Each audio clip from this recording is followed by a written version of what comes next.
Hello, everyone. Welcome to the Brand Innovators Livecast series. I'm Diana Dilworth, and I'm the managing editor here at Brand Innovators. Welcome to the International Women in Marketing event. Today is really special. I'm thrilled to kick off this event. We've got an awesome lineup of marketers, a couple changes in the lineup, but just still going to be great. Before we get started, we'd like to thank all the marketers, sponsors, and even you, the audience, for helping make this event possible. Throughout the event, you'll be able to use your Q&A widget and a chat widget at the bottom of your screen. We encourage you to engage with our speakers and other attendees using the widgets throughout the program. So please join me in welcoming our first speakers of the day, Carol Diarra, the CMO of UGG, and moderator Eric Ashworth, who's the president of Quad Agency Solutions and the EVP of Product and Marketing Strategy at Quad. Welcome, Eric and Carol. Let's see.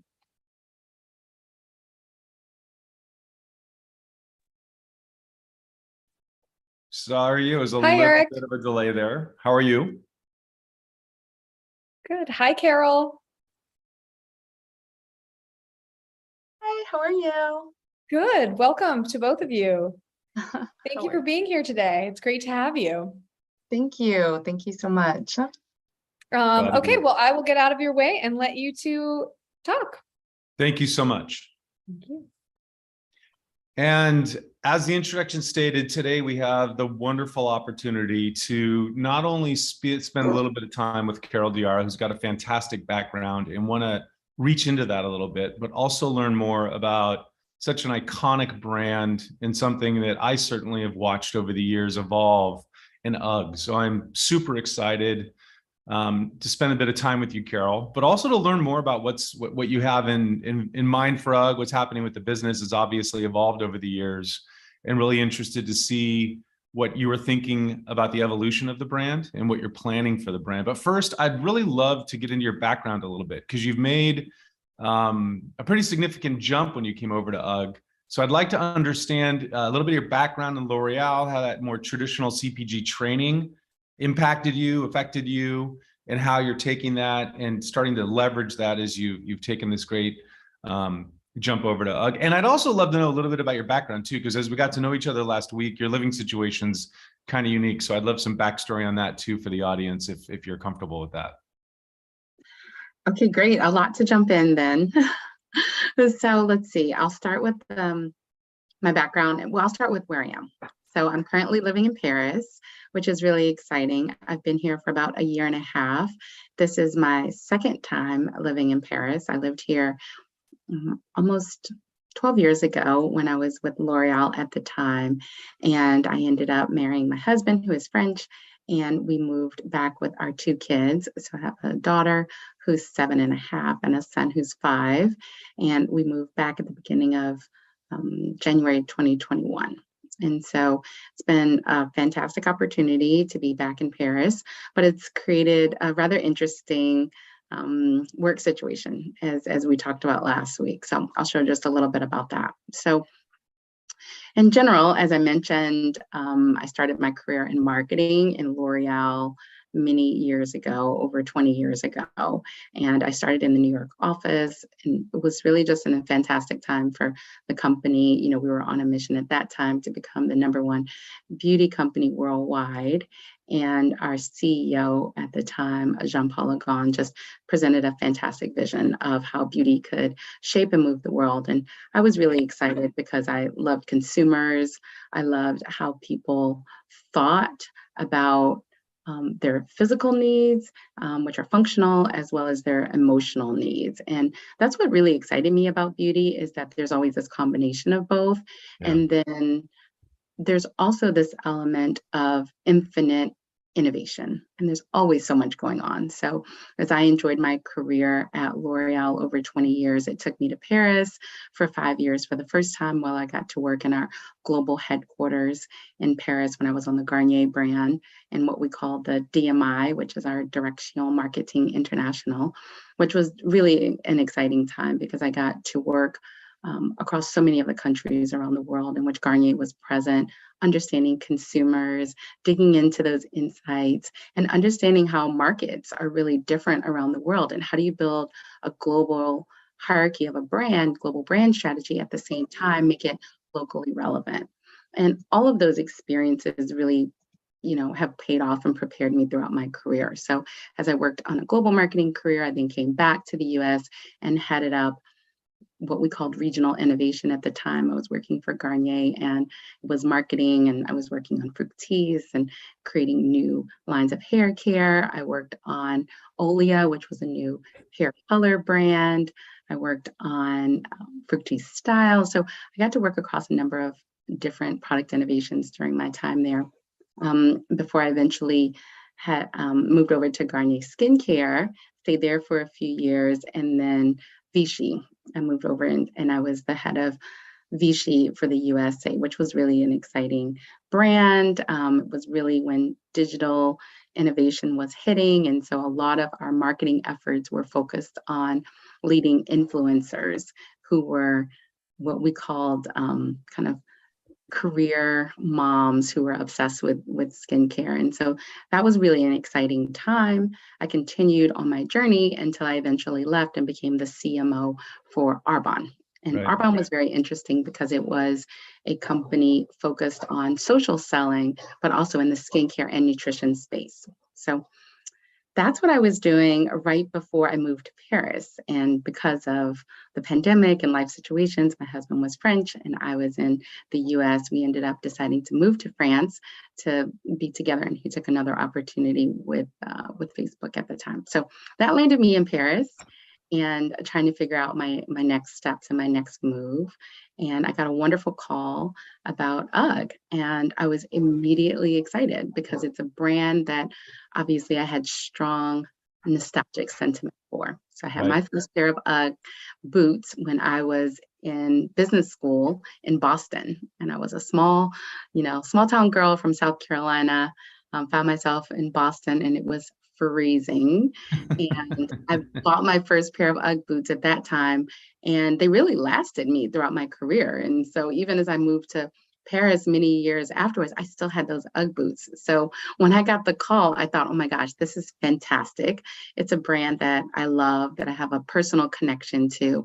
And like you said, it's had so many evolutions. It's had so many wonderful evolutions in which they've continued to make the brand relevant with new product innovations, as well as leaning on digital and social. So at the time when I got the call, UGG was all over TikTok for a new pair of fluff, slippers that they had launched, and all the influencers was just raving about it. And so I was really excited about it. And the more I learned about the brand and the path that it was really on to renew itself for this generation of consumers and be more relevant and lean into purpose and sustainability, I thought, wow, this is different for me, but what an exciting opportunity. Just a great chance to take such an iconic brand and help to evolve it for the next generation of consumers. And so that's how I joined UGG. And so I've been there for about a year and a half.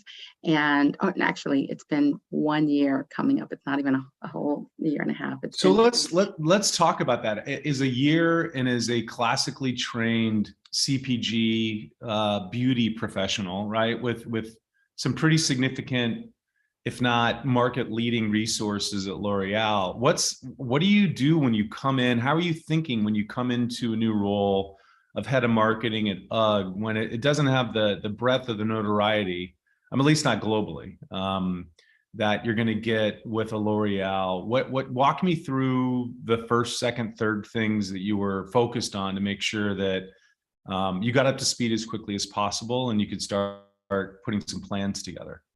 Mm-hmm. Yeah, for me, it was really important to understand the industry and the culture. I think that's the first thing when you come into a new organization and a new industry, right? So I had spent so much time in beauty, so I knew all the players and I knew all the brands, and it was second nature. And so coming into a business like UGG, where it's really footwear, that's trying to make a strong pivot into fashion and lifestyle, it's really understanding kind of the dynamics of the industry. Who are the key players? What are the key drivers?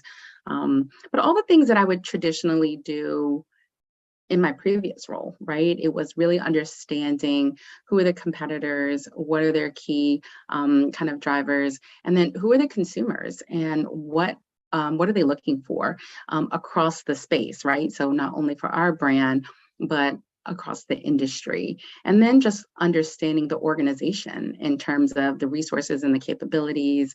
We are a part of a larger, I would say, conglomerate, similar to L'Oreal. When I worked on different brands, we're a part of the Deckers family. So leaning into Deckers and understanding what they bring in terms of their center of excellence were the most important things. So all the things that you would traditionally do in terms of understanding the lay of the land, I think were really important. So as I came into it, it was, assessing those consumers. That's one of the first things that I did.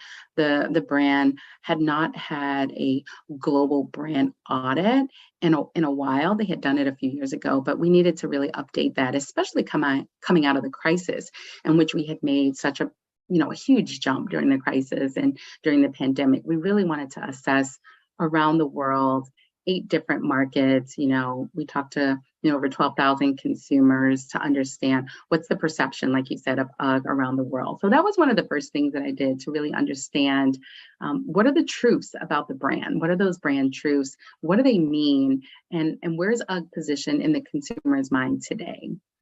So that's What'd you very find? much from my Tell us what you found. Okay, definitely. So I was just going to say that's very much from my CPG training, right? Is to like understand your consumers and where you're positioned today. So we discovered that UGG really had 4 brand truths that were universal, pretty much around the world, slight nuances in different countries. But the first is that the brand really is known as comfortable, right? As you can imagine, people love it. The way it feels, the sensorial, tactile element of it is really deeply rooted in the consumer's mind, and that's really true. Second is that the brand overall has a very relaxed and almost intimate feel. So people really are attached to it and they love it. And there's a strong sense of kind of the brand makes you feel relaxed, it calms you down. There's a sense of security around the brand. The third thing was really this idea that the comfort extends more than just the physical element. It's a brand that has emotional resonance in which it makes people feel good on the inside. And that's really this idea that I feel comfortable outside, but I feel comfortable inside. And that's really a sense of power when it comes to expressing yourself, when it comes to being free, when it comes to really, living your own truth and being authentic. So that was a great finding. And I think just showing how the brand could extend itself in that way. And then the third thing, which was definitely the most true in North America and gave us a big opportunity global, is that it really is starting to be seen as a player in the lifestyle and fashion world, and that they think that the brand is up to date on key issues, that the brand is up to date on key styles and trends, and they're really making moves to be more thoughtful about how they're positioned in the world around purpose and around fashion. So all great learnings for the brand and things that we're all able to build on as we look into the future for the brand. Can we talk about that for a second? When you talk about a fashion influencer and up to date on the key issues, what's the position of the company around making claims or standing up for issues that are outside of, warm, comfortable, high quality apparel? I haven't seen as much from UGG, not that I'm an expert on UGG, but it's certainly a place for culturally significant brands to make a stance or make a statement. Let's not say a stance, let's say a statement. And is that something that's actively discussed at UGG, whether that's supporting a position or supporting a person, or is that something that's intentionally you guys want to make sure that you're that you're delicate around that, just given the polarity that's happening in society at large right now? Yeah, what a great question. For us, it's really about supporting our community, and it's about supporting the community of people that love the brand, that are attached to the brand. And we also really focus on radical inclusivity, this idea that everybody should be able to come to the brand and see themselves and feel a part of the brand.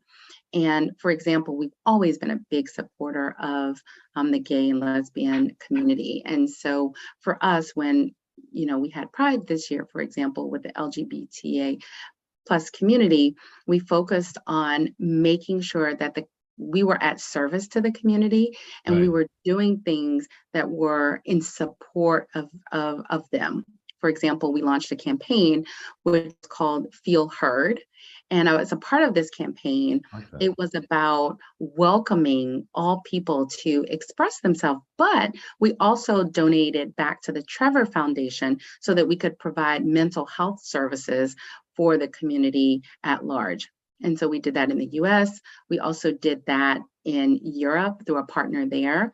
And we were able to even have an event in our flagship store in which we invited Laverne Cox to the store, and she shared a bit about her experience, what it has been to go through her transition. And so for us, it's really about supporting our community and allowing them to feel represented in all of our work and to feel heard in terms of their voice and be of service. So those are some examples of things that we're doing that lean in to purpose and inclusivity. And is that going to be an ongoing effort for you guys? The concept of feel heard, and because the tactile aspect of UGG, right? It is I wouldn't call it unique, but it's certainly an element that is part of the brand, and the dual meaning of that back to the emotional side of being a feeling. That's super smart, by the way. But is that something that's going to be a campaign for you guys? Are you seeing that continuing and pushing it forward? Okay. Definitely. That's one of the key central truths of the brand, right? So as you think about what we're going to be leaning into, we have to take those consumer insights, which are really seen of truths for the brand, and elevate them and augment them and leverage them. So you will be seeing a new campaign that's all about the feeling of UGG. And what does that really mean? It's about being able to express yourself in the most authentic way. So that will be a key part of our autumn winter 22 campaign, which will probably live on for the next year or so. Okay, because I think that element of in that way it moves beyond shoes. It moves more towards the emotional connection, and obviously big brands are fantastic at doing that. And that certainly seems like a platform in which people can transfer the physical element of the product to the emotional feeling that it provides.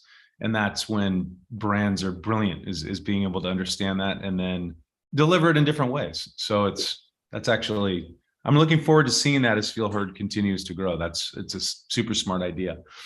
So let's talk about that a little bit then. As you spoke a little bit about the culture aspect of it. Can you talk a little bit more about the communities and how you've thought about the segmenting of your global audit? Did that pull back into sort of 4 or 5 key segments that you guys are focused on? Is there personas that were developed? How do you activate against such a large initiative in a way that makes people feel it's personal to them while still being appropriate for a brand that so many people love, like UGGs? Like, how are you compartmentalizing that audit to activate on it beyond what you just described with Feel Heard?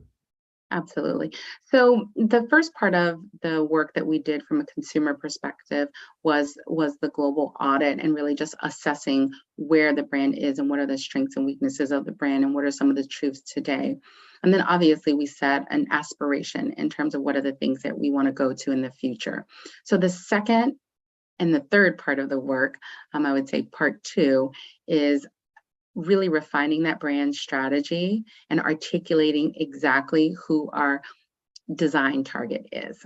And when we say a design target, we really mean that kind of bullseye customer that we think really is the true customer for UGG. And that's where we're in the middle of shaping that. We have a hypothesis, given the qualitative and quantitative work that we launched around segmentation, but it's not quite ready to be rolled out.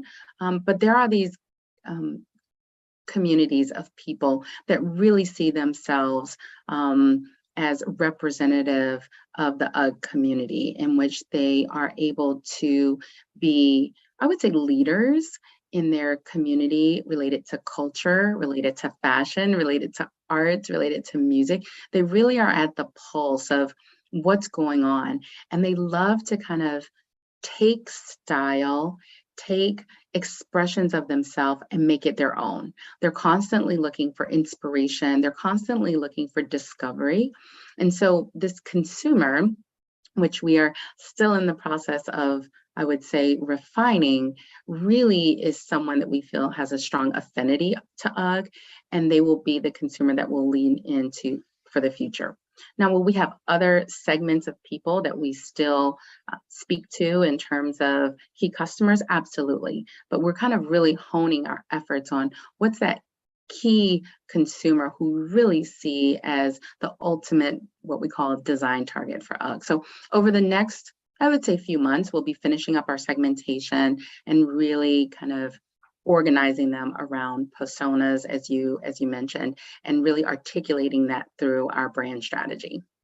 And this community that you would call a design target, are you observing from afar as far as behaviorally and sort of culturally what they're doing, or are you actually engaging them and bringing them into a council or some form of feedback loop where you're talking to them specifically and consistently over time?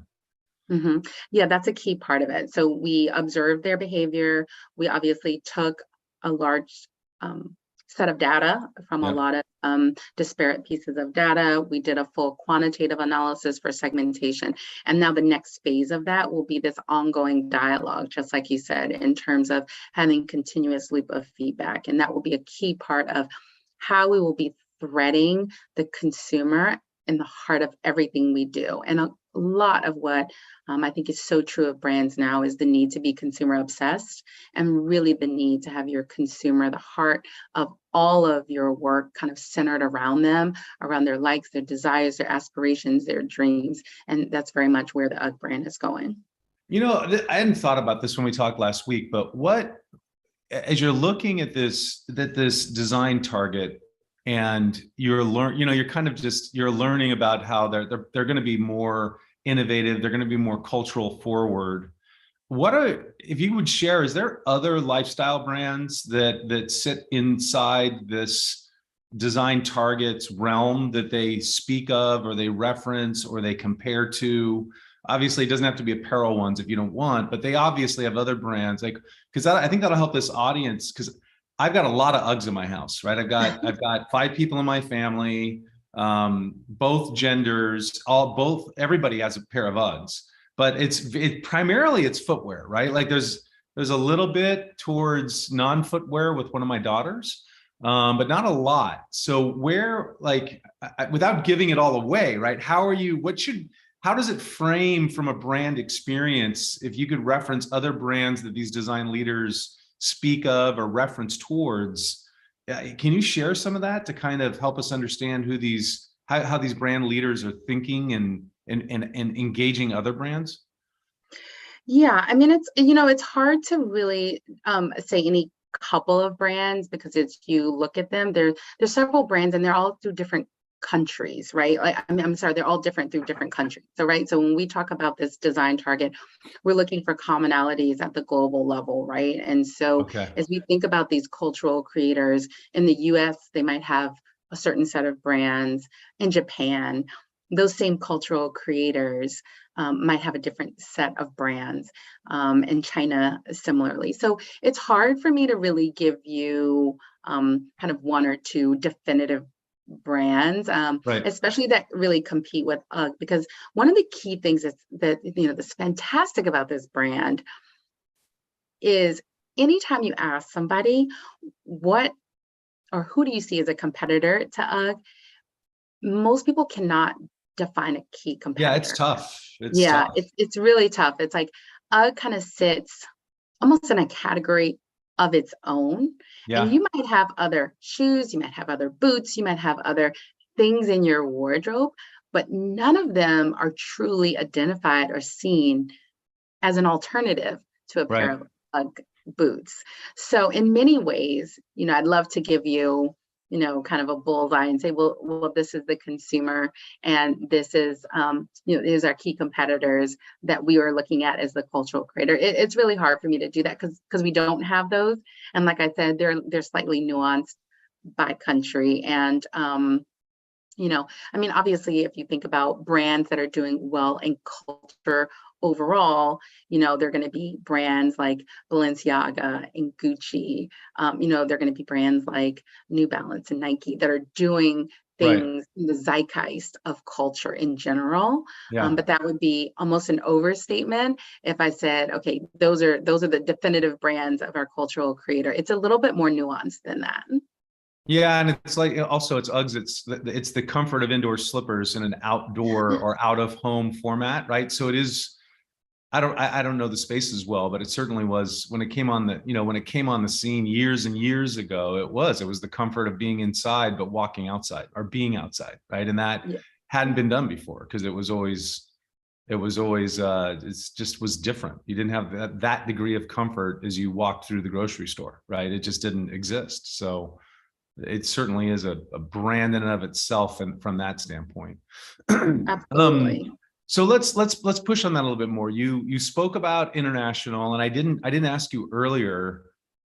Personally, I would have thought domestic would have been pretty darn significant, but what is the split? If you can share that, what is your split of US, non-US, or even split by geography or country would be cool, just so everyone knows how global UGG really is. Yeah, I mean, it definitely is a global brand. The US is still our largest market. However, we have a very significant presence in EMEA, which is in Europe, as well as in our APAC region. So primarily Japan, China, and Korea. And then in Europe, it's primarily the UK, France, Germany. Italy is also a growing market for us. And so we really see opportunities in all of those markets to extend both the awareness and the consideration. Because when we look at the map, like while we have presence in a lot of those countries, we still have, a big gap on awareness. So in the US, we have the highest awareness. So, as you can imagine, many people, when you say UGG, they immediately have heard of it and they recognize it within North America. Within the UK, that's also pretty true. However, in our other markets where we also have a very strong consideration, we have more room to grow on awareness. And so a lot of what we're doing is how do we extend awareness now that we're leaning in on those core values, we're leaning in on that design target. How do we amplify the awareness and consideration for the brand in these international markets? And you mentioned the DMI center at L'Oreal earlier. Was that centered on the same sort of thing of how do you take a global brand and make sure that it's positioned and then marketed appropriately by country or geography? Yeah, absolutely. A lot of what I learned there, I think, is 100% relevant to building global brand equity at UGG.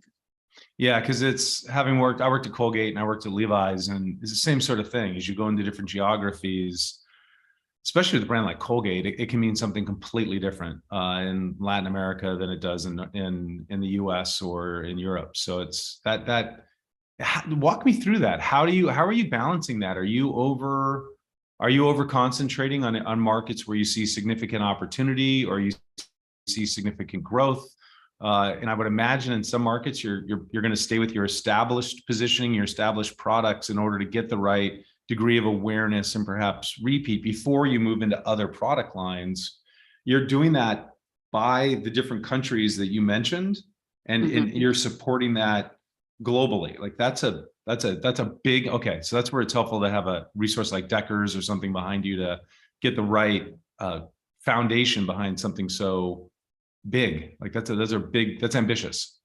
Yeah, I mean, it's a big brand, it's about 2 billion worldwide. So, it definitely is, it's a brand with a fair amount of complexity. The maturity of the countries are all at different levels in terms of where they are with UGG. However, like I said, we have such a clear foundation in terms of what the UGG brand stands for.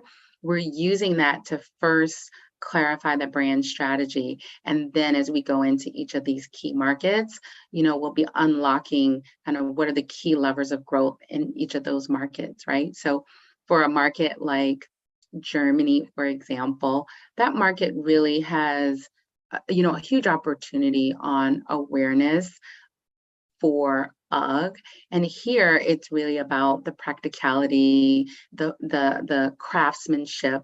Right. We have fantastic boots with natural materials that last a very long time.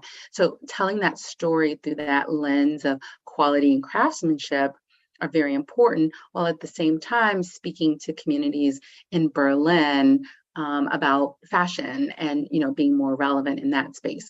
Whereas in, for example, a market like France, it's leaning maybe even more into those fashion elements, and it's leaning even more into collaborations with key designers. It's leaning even more into social influencers that are really big in terms of having a credible following, and giving those high stakes occasions for UGG, right? And so the idea really is that we've evolved past a brand that has where it was in the 90s, in which it was had become maybe a bit less kind of those high stakes occasions. And now it really is a brand that you can wear on all occasions. People are wearing, them, for events. I went to Paris Fashion Week last year, and, one of the attendees had a pair of UGG fluff slippers on. And I was like, yes, exactly. Yeah. So things like that are really where we have to think about the nuances of each market,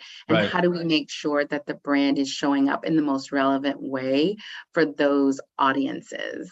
Yeah, and it's having worked on sort of global equities like that, it's almost, and it's important. It gets back to how you've identified those core brand attributes, and it's just how do you spin the knobs on the different geographies based on where the brand is and where it can go? Because a lot of that, to your very opening point, is what's the competitive set that brand is competing in that geography, and that's different from Germany to France. That's so your right. knob turning has got to be a little bit different based A little on different. Yeah, and it's, if you set that and you get your measurements in a good spot, then it's it can be fun. It's just it's just a lot of work. It's doing all those countries at once. It's a lot of work. But obviously with an equity like UGG, you can cut through if you get your knob turning just right. That's right. And we have fantastic teams in each of the regions. So, yeah, and the global teams, we're working on setting the direction and making sure that we have, like you said, those equities nailed down, the brand strategy, the global targets, the customer segmentation. And then we have fantastic teams in each of the regions who are really making sure, like you said, that those nuances are really captured, right? So it's the whole global idea, right? So globally driven, but locally relevant. So I want to be sensitive to time, and there was something else we touched on that I want to make sure we talk about. And you mentioned it in the open. Obviously, COVID created a lot of different activities with regards to how things were consumed, how were they shopped for, how were they purchased. How did that impact UGG in the world of physical, right? Because you guys came up through selling your product through other people's venues in normal retail. And over time, like everybody, right, I'm sure UGG wants to use D2C, or at least the digital connection platform, to be more engaged directly versus having to go through a retailer. Walk us through how you guys, what you experienced during the core of the COVID push over the last 2 years, and what are your ambitions now on the other side, where I would imagine you've gotten closer to your consumer because of COVID, and how you're seeing sort of the digital direct engagement versus the super important physical retail engagement. How do you see those two things working together over the next couple of years? Yeah, I mean, you brought up a really great point, that it really is this ecosystem that has to be balanced up and down across the different touch points. So I would say, as an omni-channel brand, all the channels are really important, right? And so whether we're gaining customers through our traditional retail environments, which are not our own stores, those are just as important. Those customers are really important. But like you said, during COVID, when a lot of those traditional retail outlets had to be closed, we saw a big acceleration in our own e-commerce business. Now, luckily, and I wasn't there, so I can't take the credit, the e-commerce teams had done a fantastic job of preparing and had already had a very strong, sizable e-commerce business.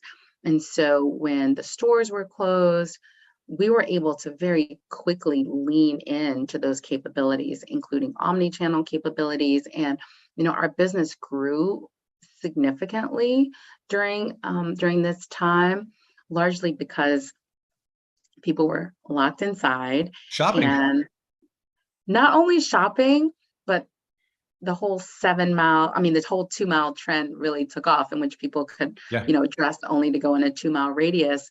So the fluffy slippers really took off at that time for UGG. And so we saw an acceleration of our business, especially on the slipper side. And our e-commerce business was really able to scale up with this influx of demand. So we saw a huge move to our e-commerce business.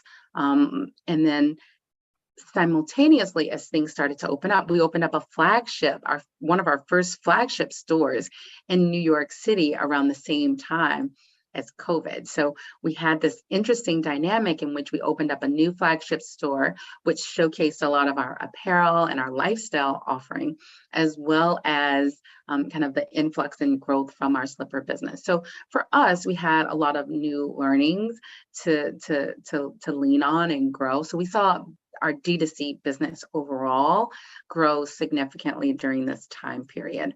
And since then, we're still seeing a very strong, healthy business, especially from our D2C business. And what we're planning to do is to really make sure that those businesses continue to amplify and support each other. And we know now consumers obviously still really value the physical store. They use it for discovery, they use it for try-ons, they use it for returns, they use it for all kinds of services, information, education, to help enhance their overall experience, but they're not seen as so channel, I would say, siloed. Right? They're really seen as an ecosystem in which the consumer is moving fluidly back and forth. They want to know that as a brand, you're supporting them wherever they shop. And there's a degree of consistency there. Yeah. Versus online's just for replenishment and the stores for exploration and new product purchase. Right. I totally agree with that. It needs to be more uniformly treated. That's right. And a fluidity back and forth. So the consumer wants to know that you understand them no matter where they're shopping, and you're able to have that information at your fingertips. And so that's one of the key things that I think on the back end that we're working towards, just to make sure that omni experience is strong. And as a part of our consumer obsession initiative, really to lean in on this idea of putting the consumers first and making sure that we service them and delight them with experiences. And I shared a little bit about this when we talked, which is this idea of digital experiences, right? So they're experiences that may extend through the physical world and into the digital world. And their idea is that consumers move fluidly back and forth, and we really need to be there servicing them and providing unique experiences across both worlds. And if you haven't trademarked that word, you should quickly, if it's trademarkable, because that's you gotta get on that. Get your attorneys on that one, because it's worth it. All right, we're gonna run out of time. I think I'm gonna get. Are we out of time right now? Or do I have time for one more question? You have time for one more question. Okay, last question, Carol. Okay. What do I tell my family who are big believers and buyers? Is there gonna be like room rugs and drapes, or are you guys gonna stay closer to apparel? Like, is there any sort of hint on what you could see UGG doing in, say, 2 to 3 years? Like what little tidbit can you share? And let's not talk global, let's just talk North America, because I know you've got a global brand. What should my family expect over the next 2 to 3 years from UGG? I think we will continue to extend our heritage and this idea that UGG is a brand for both men and women. Okay. We started, a lot of our history started as the surf brand, right? Like we were, our founder was from Australia, and he was handing out the boots to surfers to keep their feet warm. And it really started as this brand that was for everybody. Right. And so I think you'll continue to see us leaning in on that idea that UGG is a brand for everybody. So continuing this idea of radical inclusivity and what that means across genders, what that means across capabilities of people, body sizes. So we will be extending that idea through product offerings, through services, and I think continuing to lean on that idea and then continuing to innovate, right? Like we are not resting on our laurels. So even though I said we'll be leaning into our heritage and telling some of our brand history, we will also be innovating in a major way with new products and new, I would say new services as well. Well, if you need like any testers for the new products, Ashworths are fully on for that one. So I've got men and women in my household. So we're totally open if you need any product testing people. Carol, thank you so much for the time. Really appreciated the conversation, appreciated the fluidity of it, and good luck. You're on a fantastic brand with a great background. So good luck to you. And I'm looking forward to watching your journey with UGG and hopefully ridiculous success, because it certainly feels like you guys have the right plan for it. So thank you for the time. Thank you so much, Eric. It's been a pleasure. Thank you both, Carol and Eric, for being here today. Love hearing about the UGG brand. I'm sitting here in Switzerland, and it's definitely a popular brand here. Love seeing it, obviously, on ski slopes and out people doing outdoor activities. It's just like it's there, it's present. And thank you both just for being here today. And we look forward to having you both back. Thank you, Diana. Thank you. Thank you. Take care, everyone. Take care. So next up, we have Velma Tika Kosi, Director of Marketing at MoonPay, with moderator Valerie Geckler, VP of Client Services at Sterist.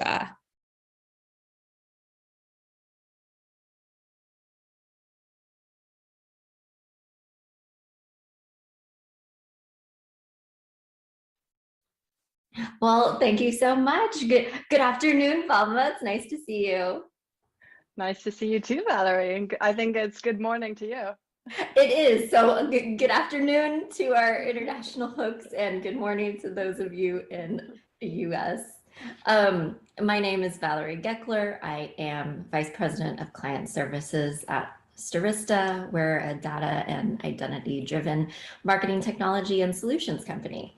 And while my title is Client Services, I am on the marketing side because I'm advising my clients all the time on strategies and outcomes.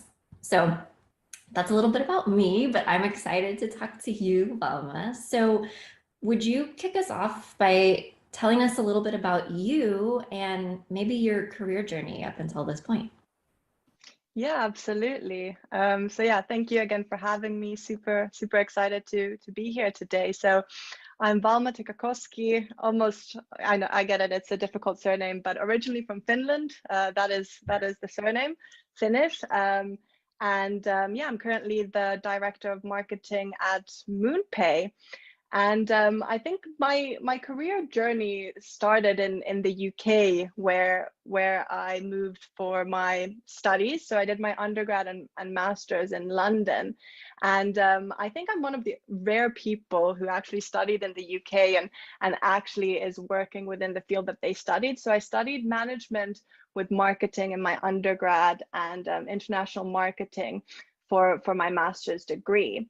And it's actually interesting because, you know, I fell in love with marketing when I was studying it in my undergrad. And, you know, a lot of the case studies we were doing were all around, you know, fast moving consumer goods. And I always thought I want to work in fashion and, you know, cosmetics and skincare. And I actually did one of my first internships for a Finnish skincare and cosmetics company called Lumene.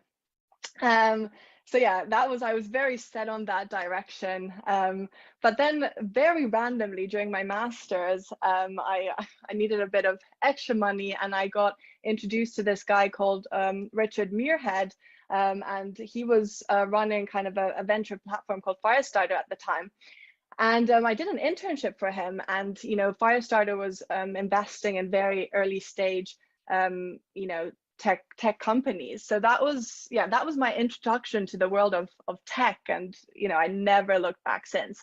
So from like during my master's, I was doing my internship, and then I actually went to work for one of these portfolio companies of Firestarter, and it was called Yo-Yo Wallet, and that was my my introduction to like the payments and fintech space in particular. So YoYo Wallet is a payments and loyalty app, and I joined there as a marketing and comms manager, and I was doing everything from comms, and then launching at new sites. So we were going after universities and corporate catering sites where people would pay and check out with YoYo Wallet, and yeah, that was kind of my first introduction to the fintech and payment space, and I absolutely loved it.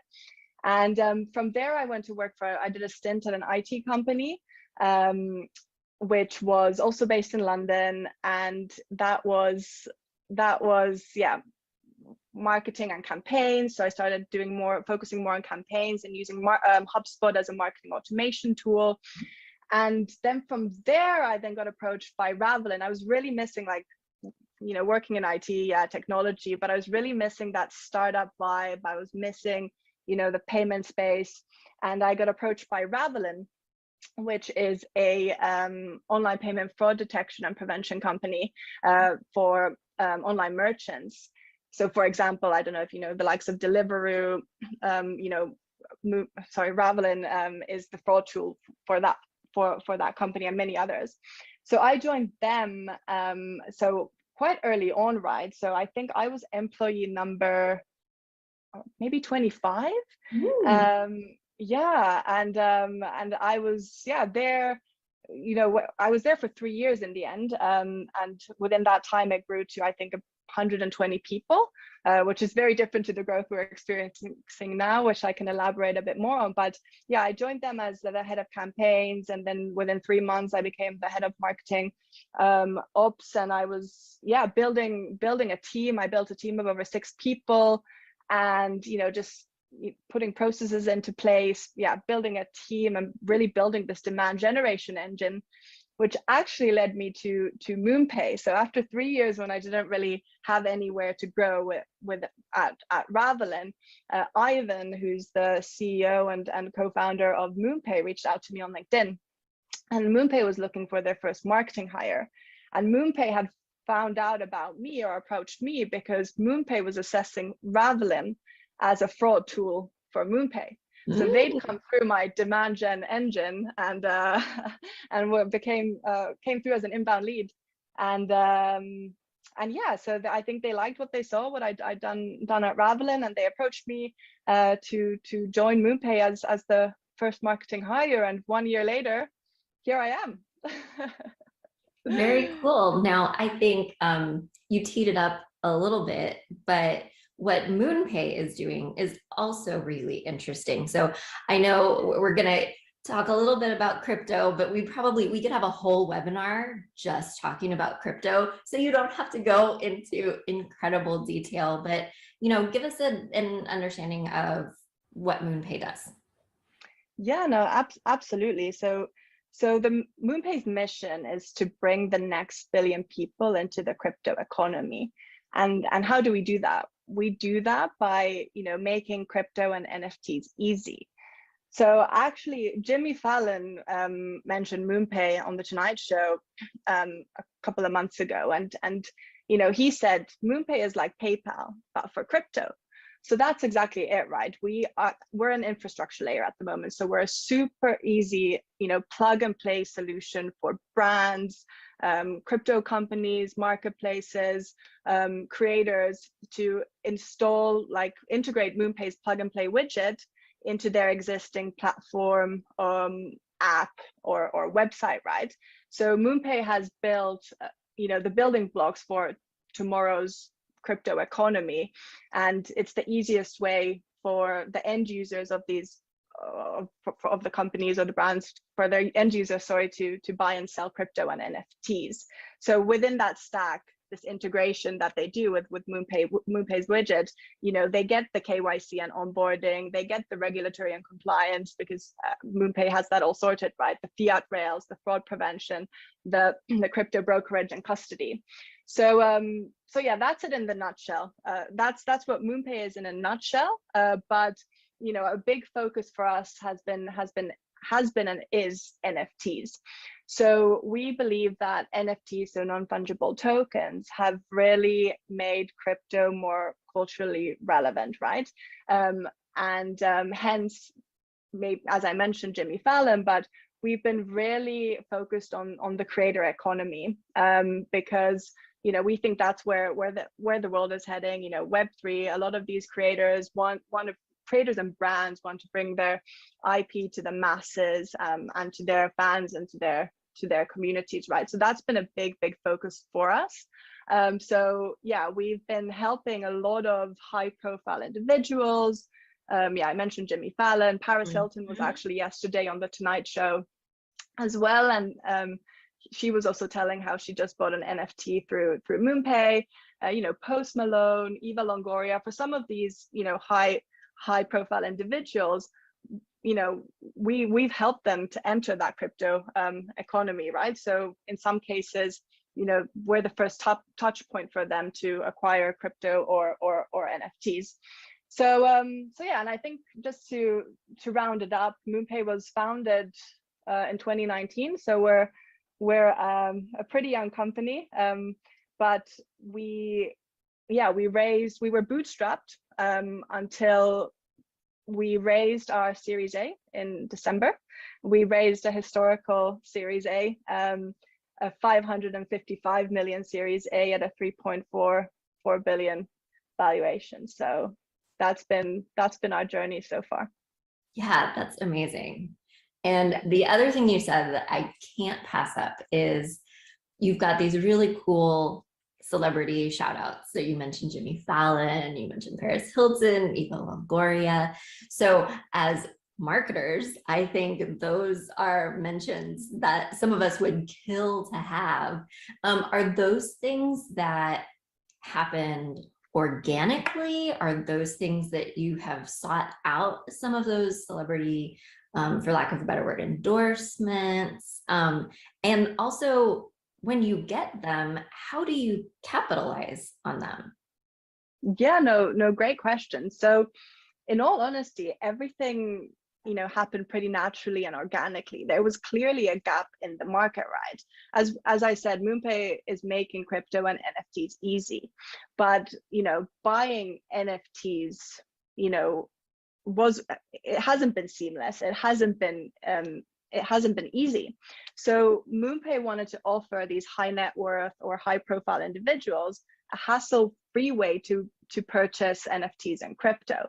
So we kind of quietly set up this service called MoonPay Concierge, which we weren't promoting, but there was such a big influx of these high profile individuals who wanted to join the world of crypto and NFTs, right? So in that sense, it came really, really naturally. NFTs are, they're the new Rolexes, right? A lot of these individuals want to show off their NFT, or at the moment, a lot of them are obviously changing their profile pictures to an NFT. So yeah, so we just filled that gap in the market. And obviously we are creating these initial, when they first acquired that NFT via MoonPay, we are creating them into marketing moments. And we want to have longevity around it, right? And as I mentioned earlier, a big focus for us is the creator economy. And that's where we see, that's where the industry is heading, right? So, bringing these celebrities into crypto is just the starting point.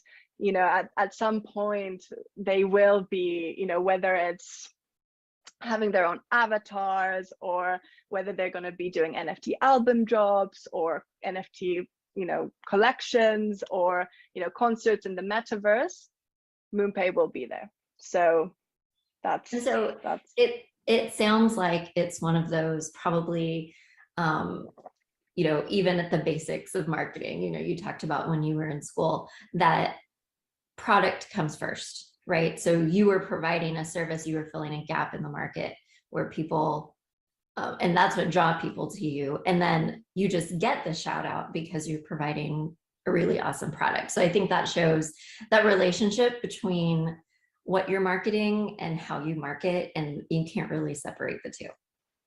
Yeah, no, absolutely. And obviously some of these NFTs that the high net worth individuals want are like, out of the normal person's budget, right? But MoonPay has also launched a solution, an NFT checkout, where users can buy NFTs directly via credit or debit card, right? So at the moment, if you want to buy an NFT, you first need to acquire crypto, and it's a whole process. So we're really trying to simplify it for everyone, not only for celebrities, just for the average Joe, right? If you want to buy an NFT, you can buy it directly with your credit or debit card. You don't actually have to own Ethereum to be able to buy it. Yeah, that's really cool. You said something else that I think is really interesting, which is, you're in this organization that had an amazing Series A and had an amazing valuation for being, like you said, a young company, and you were the first marketing hire. So Yeah. what was that like? How have things progressed from day one to now? I assume you're building out a team. What were the things you focused on in the beginning versus things that you're able to focus on now? Oh, great question. Yeah. So when I joined MoonPay, I think I was within the first 50 people. So it's actually been interesting because yes, I was the first marketing hire. I joined a year ago, but as I mentioned, the company was profitable before there was even a marketing team. So I took a huge risk in the sense that, well, I didn't think of it as a risk at all. But when I joined MoonPay, there was a Twitter handle, there was a LinkedIn page, and 2 blog posts, and no team. And I was super passionate about and I was super passionate about the company and the industry. And I was like, oh my God, this is amazing. Definitely want to join this. And I've been joining early stage startups before, and I knew that's where I thrive, and setting up processes and building teams. But yeah, so it was setting up a function from scratch, and I just wanted to ensure I had buy-in from the whole company, right? Because as I said, it was profitable before a marketing team. So just really ensuring that how marketing is generating to the growth. So I set up monthly office hours where employees could join and kind of tune in, ask any questions, and I'd go over kind of what's the marketing strategy, what have we done this past month, what were the results, and what's the focus for the next month. And same with a monthly marketing report, just to get everyone's buy-in. So that was great. Not that it was ever an issue, but I just wanted to over communicate to the entire company. And then during that time also hiring, right? And it's been a challenge really finding those people who are superstars and also crypto natives. We've been building a team. It's fantastic. We're now at around, oh my gosh, are we 10 or 12 people now? And yeah, we're still hiring like crazy. So definitely go check out the MoonPay careers page. So we've now rebranded ourselves into kind of the growth and marketing team. So we have a more traditional marketing side within the growth marketing function, as well as a very growth marketing focused function. So yeah, it's been crazy. And obviously since we've grown so much and hired more people, obviously can focus on more focus on more things, right? Because it was scrappy at the beginning. Everyone was stretched. There was so much happening with this crazy growth we went through. So really been building a team and really been trying to hire specialists so everyone can really focus on their own strengths and domains. Yeah. I think what you were saying about so at Sterist, I originated the client services department. And like you're saying, obviously clients were being served prior to me being there, but coming in and establishing something that's new, I love the approach you took to make sure you got buy-in, because generally speaking, everybody knows or might have expectations in their own head about what a new head of marketing would be covering. But if you don't have that buy-in throughout your organization, you're going to hit roadblocks or have misaligned expectations and things like that. So I think that was a really smart component for when you first came in. Yeah, no, it worked well. So yeah. Good. So, okay, you said you were hired 2019? No, sorry. So I joined a year ago, so 2021. Okay. But the So company was founded in 2019. Yeah, so that's right. I Thank you. joined. Yeah, so company was founded in 2019. I joined. It feels wild that now it's 2022, but yeah, I joined I know. beginning of 2021. So I've been at MoonPay for a year now. Okay, so that's smack in the middle of this crazy pandemic that we have going on that we're all dealing with. And you've seen this explosion of growth in that time. So I mean, I want to ask a general question about, how has the pandemic impacted you? Because I think that's relatable to all of us, but I feel like you might even have an interesting twist on it. So what has that been like, both for MoonPay and also for you managing and leading a team? Yeah, so as said, I joined MoonPay right in the middle of a pandemic. So an interesting fact about MoonPay is that MoonPay is fully remote. So we don't actually have offices anywhere. So I made a conscious decision that I was joining a fully remote company, but I was already used to that, right? Because it was 1 year into the pandemic. Everyone was working from home at Ravelin as well.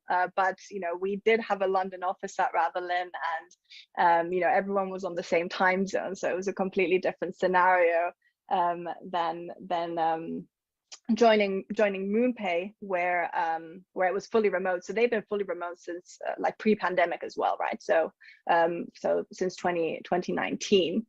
But yeah, it's so hence I got already used to it. So it hasn't really affected me. Obviously, it has its own challenges having a fully remote team, right? Working on different time zones, but I don't think that actually has anything to do with the pandemic as such, right? That's just the nature of our business. But it's fantastic because we can attract the best talent in the world, right? They don't have to be based in UK or in the US. So that's great.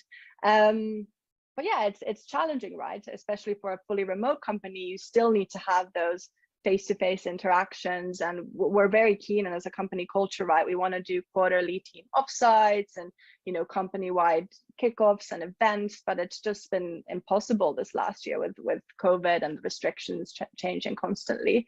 I've been really, really lucky to be able to meet some team members at events and conferences and whatnot, and so it is important, and I think it is clear that I prefer working remotely. I really do, but sometimes having that face-to-face time, even if it's once a quarter, is super valuable for also for team culture, right? So yeah, so that's that. And as an industry, right, well, 2021 was, crypto reached all-time highs. The volume of crypto transactions grew to almost 16 trillion, which was, I think, up almost 600% from the year before.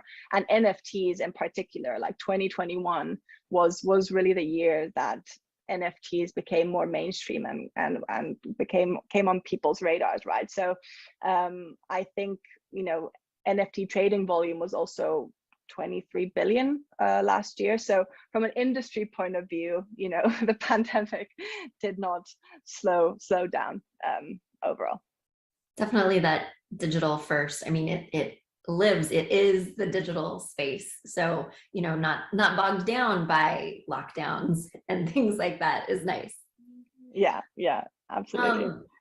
I'm curious. So, right, this is a new, I mean, if we went back, I don't know how many number of years, but we could go back not that far in history, and this product doesn't exist. So do you feel to some degree that when you're marketing, you're blazing a trail, or do you find that, no, I fall back on principles of marketing, I'm just applying them to a new thing? Yeah, I must say, coming from, I thought working for a, fintech payments company was fast paced, but crypto is a completely different world, right? So I do, obviously there's the standard principles of marketing that are getting applied now as well within MoonPay. But I think it's just, it's just a different type of marketing, right? It's very community led. And even us, when we're a B2C company essentially, right? But there's still fans, there's still a community, right? And I think that's where it's very different to, for example, it's even more kind of community led, I feel. And, everything's heading towards Web3. So it just prevails and everything that we do. So you talked about coming up in tech. I also, my marketing background, I've marketed for a lot of tech companies. And there's definitely been times in my career where I have been the only woman in the room. There have been a lot of instances where I've been the only woman in the room. And so I'm curious, you came up, you're not only a woman in marketing, honoring the theme of today's event, but also have been a woman in tech and now a woman in crypto. So just, what are your thoughts on that? Either a woman in marketing or a woman in crypto, whatever is kind of speaking to you this morning, but I feel like you have a really unique perspective. Yeah, well, I obviously I can relate. I think in especially around marketing, there are more women in marketing in general. Females are, associated with marketing roles, but I don't see that in crypto. Even in fintech, I think I still saw that to some extent, and tech companies, not all of them, but crypto, I wouldn't say so. It's a very male dominated industry, even more so than just tech, right? But I think in general, men are just more interested in, cryptography and investing, and have a higher risk appetite. So I think they, jumped on the crypto train a lot earlier than a lot of women. And I think there's a stat that twice as many men as women invest in cryptocurrency. So yeah, it's natural that also reflects in the workforce, right? It is a very male dominated industry, but I do think it is changing. And I think especially, what I said with MoonPay, right? We're trying to bring the next billion people into the crypto economy, and we're working with a lot of these high profile individuals and also female celebrities, and getting their buy-in and them spreading the word, and trying to do more kind of marketing campaigns that also resonate with women, right? To get them involved in the whole world of, Web3 and crypto.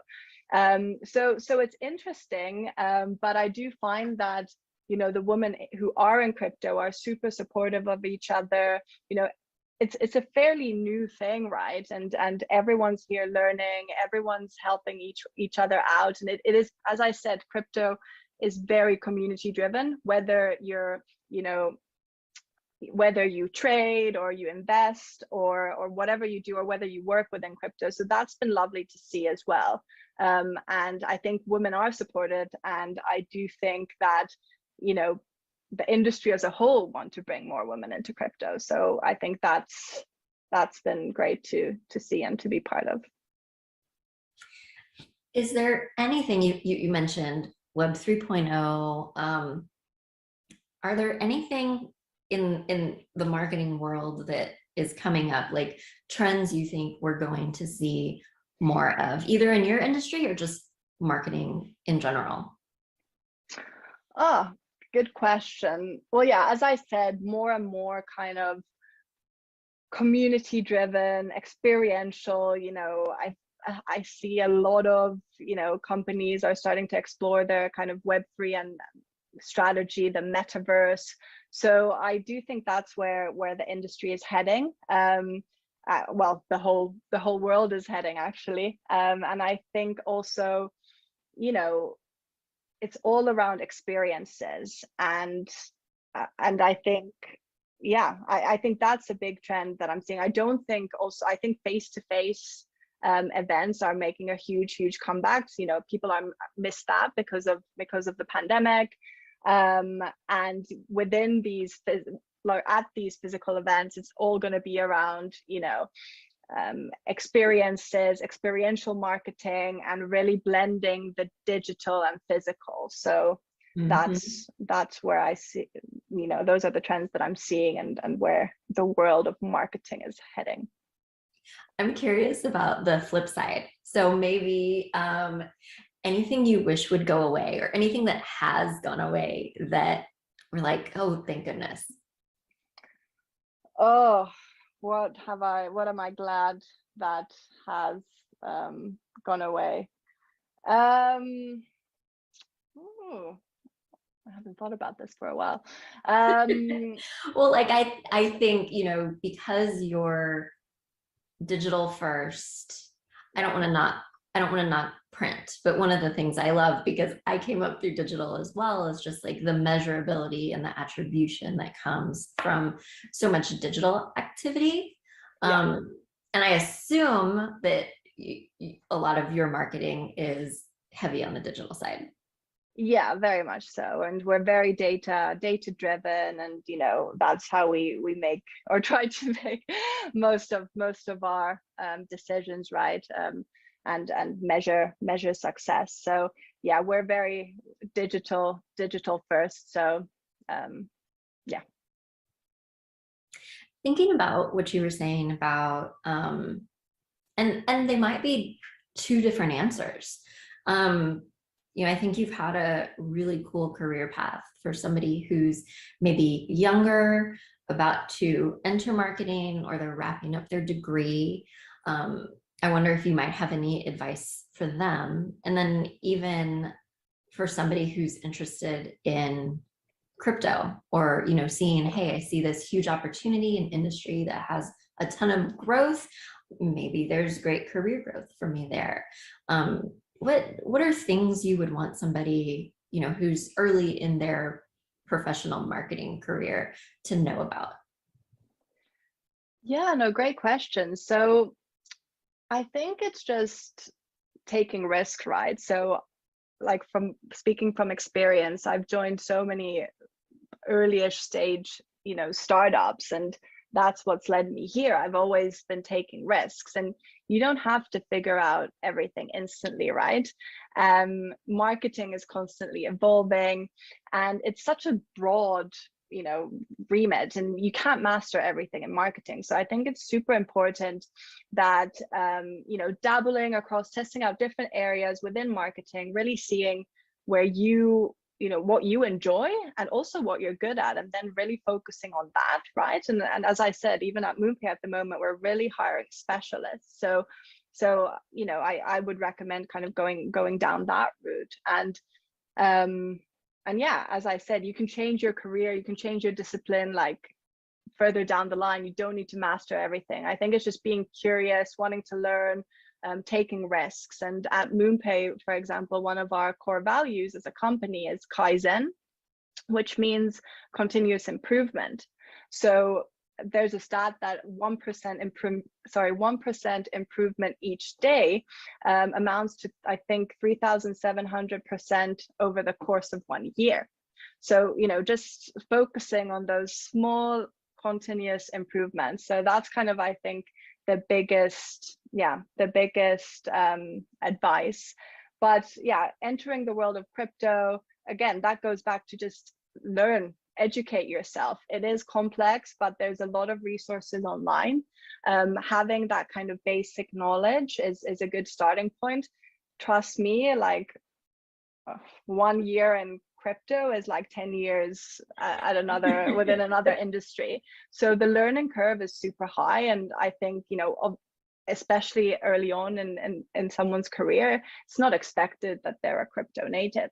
But I would really highly recommend for marketeers who are early in their career journey to really start exploring, you know, Web3 companies and career opportunities, because that's where the world is heading. Mm-hmm. I love what you said about continuous improvement. That's one of my like personal core values is to just always seek to be better. Yeah. And I love that stat, the up to 3,700%.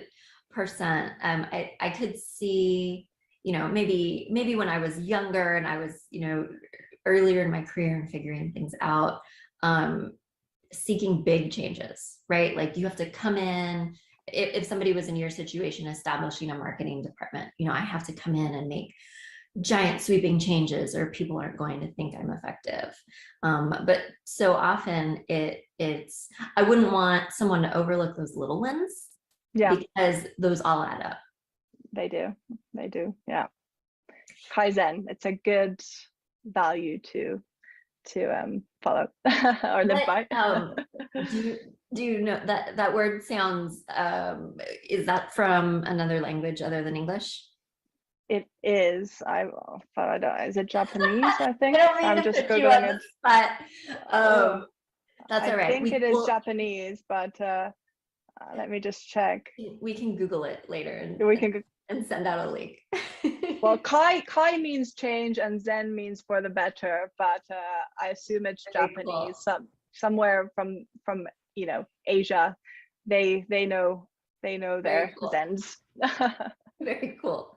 And as you were making these changes throughout your career, you know, I love the idea of, I'm imagining, you know, someone earlier in their career listening to this and maybe being nervous about taking those kinds of big risks. Were you ever nervous about one of the jumps you made? And if so, how did you overcome it? Or if you weren't nervous, just what creates that in you? That's so funny. I actually don't know. So when I joined my first startup almost 10 years ago, or over 10 years ago, it was, yeah, my father almost had a heart attack, right? So my father is this corporate guy, you know, went up the corporate ladder, and he almost had a heart attack when I told him, hey, I'm joining a startup.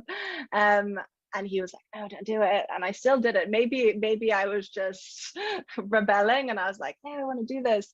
But no, I always kind of had that passion. I've always been, you know, I love people.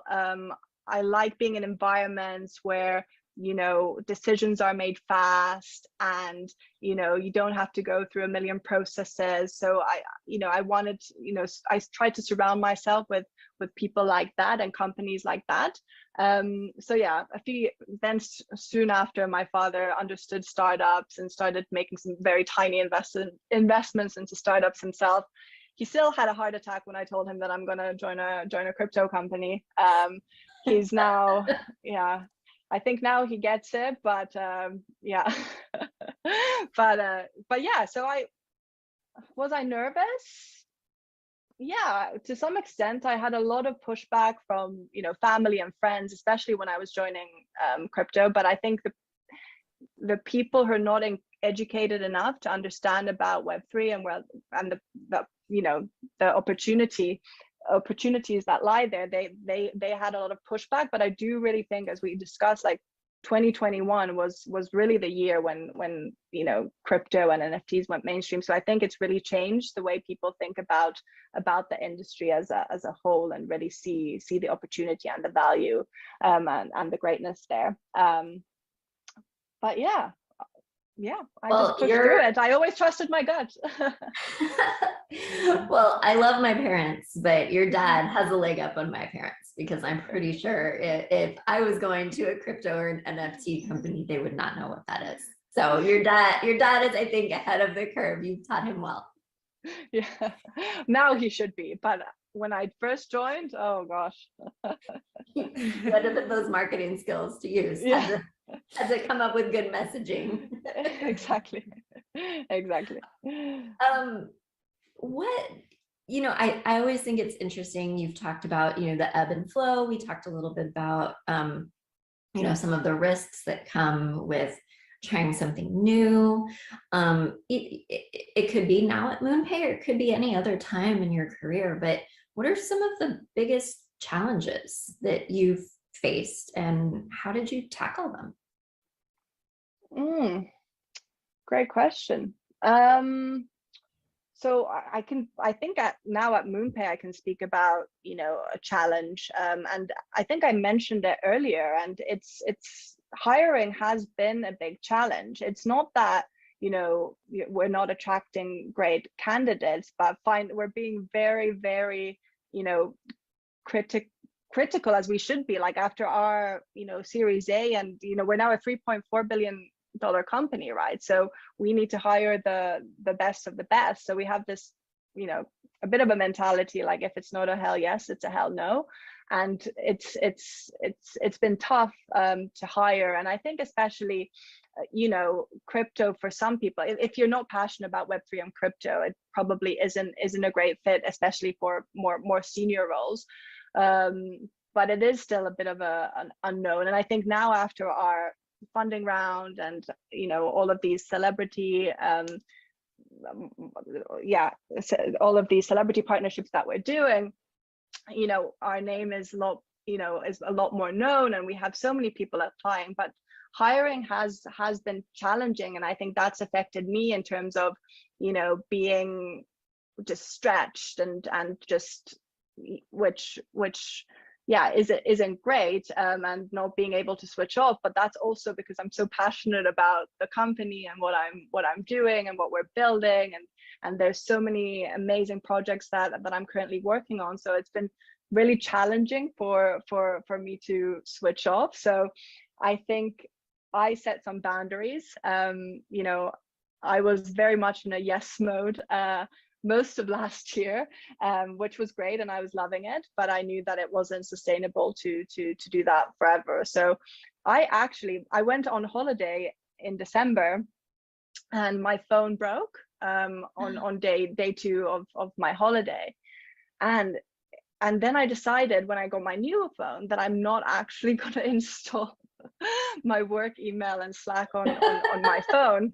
And that's been a game changer. I'm going to reinstall it, but just to kind of get used to being able to switch off. Like if it's urgent, people they have my number, they can call me, they can WhatsApp me. So it's not that I'm not available, but just being able to switch off a bit. I think that's crucial, and it's important, right? To be, to do a good job and to manage a team, you need to feel rested and recovered as well, and switch off. But yeah, hiring has been a bit of a challenge. We're getting great candidates, but it's just maybe taken a bit longer, and we're building out a top-notch team. So I'm super excited, but it's taken time. And obviously when we have that team in place, I hopefully won't be as stretched. I'm already a lot less stretched than I was, obviously, when I first joined and was the only pretty much the only person there, and doing a lot of wearing many hats. So I would say that's probably been the biggest challenge at MoonPay, or at currently in my life with MoonPay.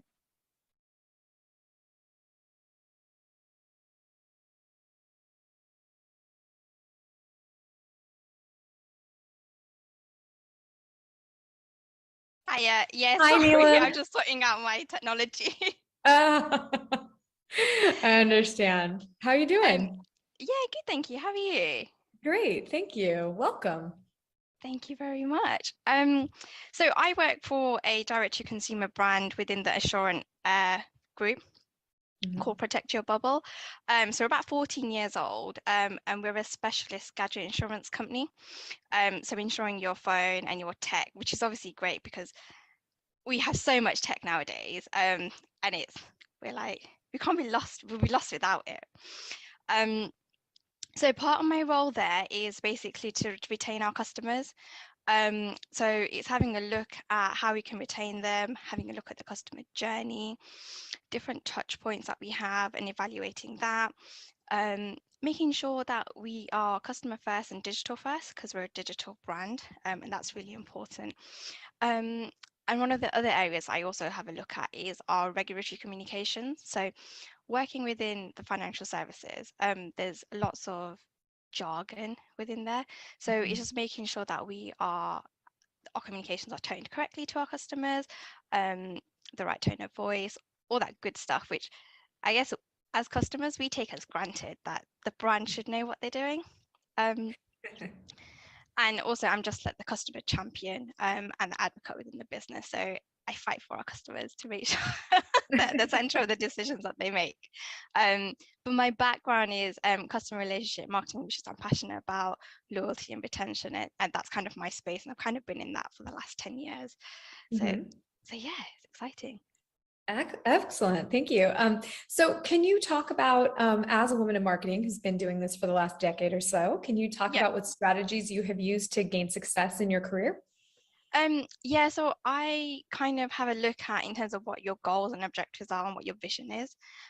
That's really important. I think when you first start early in your career, you've got the world's your oyster and you kind of don't know where to go. But I guess sometimes having like yearly reviews of what you want to do, what you want to achieve that year, and that's really important and also has helped me in terms of to move on within my career, in terms of areas that I need to focus on, etc. So, it's really important to have a career path, and it's fine to deviate from it. And that's really important. I think, we all know our life changes so much, and it's just making sure that we go on it doesn't matter, it's a path, it can change. So as long as you've got a career path that you're working on and you're convenient that you're okay to deviate from, that's really important. Another one that I thought I wish I'd known early on in my career was networking. Networking is so important.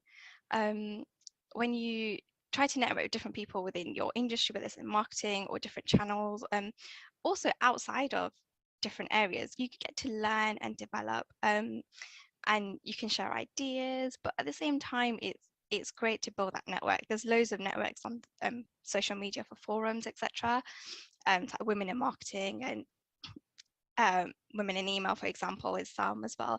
And it's just another forum for you to like ask questions, to help, to get some guidance. But at the same time, you'll see what everyone else is writing, what challenges that they have, and you can associate with them.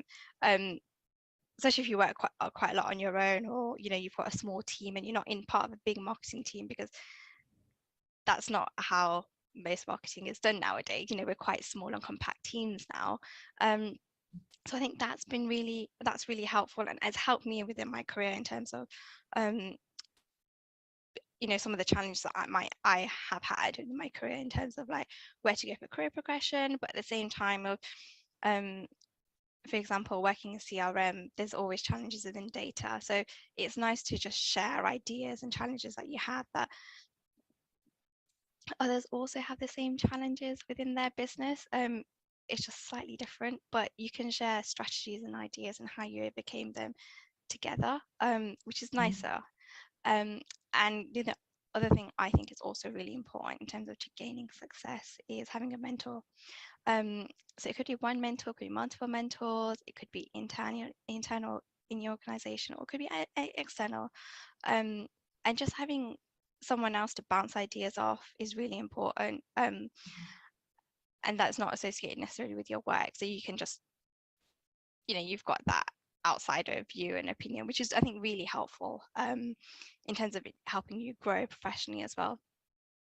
Absolutely. I agree with that. I love what you were saying about the career path not necessarily having to be a straight trajectory. I've sometimes heard people say, the new term I've been hearing a lot is, a career is a jungle gym, and you're moving, can be throughout in different corners and exploring different parts of your skill set and your, the work that you like to do that makes you feel challenged and feel excited and passionate.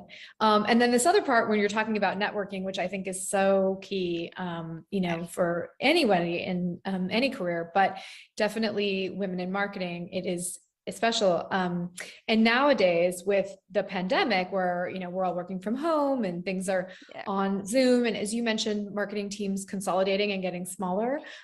So it's interesting how that is your way to get noticed, because sometimes if you're just kind of working alone and there's only 2 people, not everyone is observing everything that you're doing. And so, for career growth and for career trajectory, it's a great opportunity. Have you noticed with the pandemic, how has networking changed for you, and what have you done to, like, what challenges has it presented, and then what have you done to overcome those?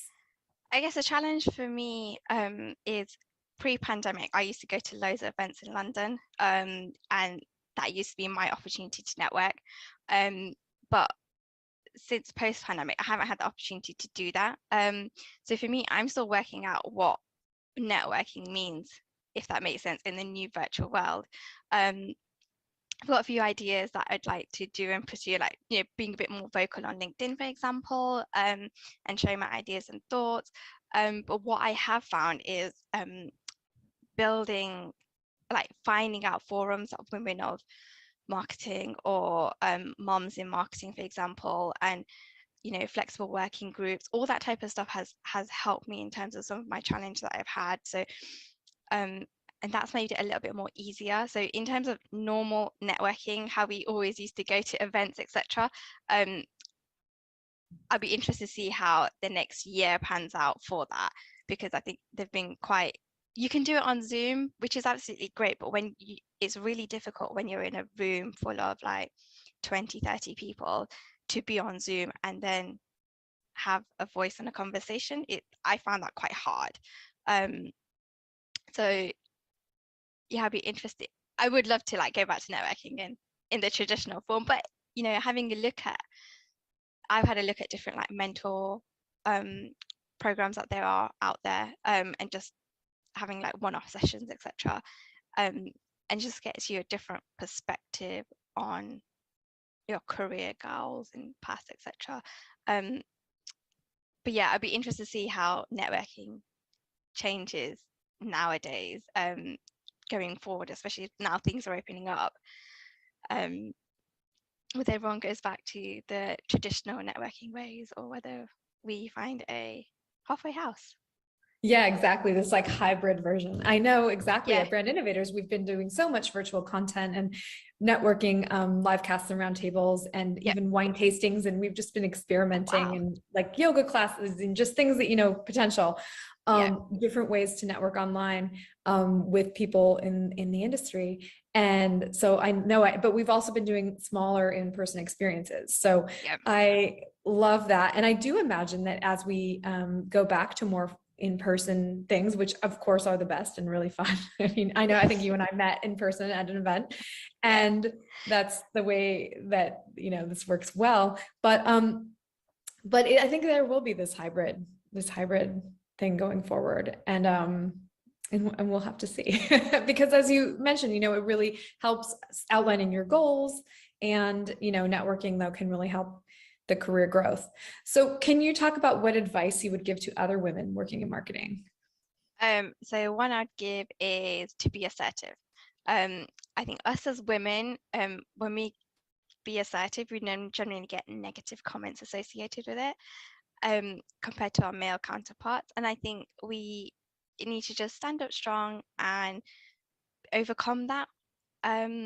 It's okay to be assertive. It's okay to give your voice and be confident in the knowledge that you have. I've not been confident sometimes in some of the knowledge that I've had in sharing it, and it, in a large group of people, in, meetings, etc.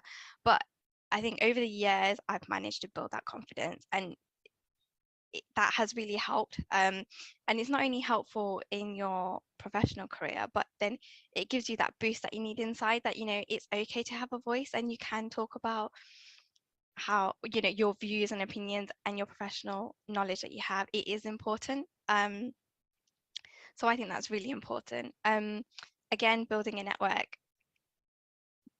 Keep building. I keep saying networking, and it's the best thing ever. But having that forum of people, different industries, different channels within marketing that you can build on. So my specialism is CRM, but you do lots of test and learn, which you do in SEO, PPC, A/B testing. That's still the concept is still the same, right? We'll still have the same challenges that you have. You're just using it in a different forum, which is really important. And I guess also, don't be afraid to fail. I've kind of been in that situation in the past where I've always thought every campaign needs to be perfect. It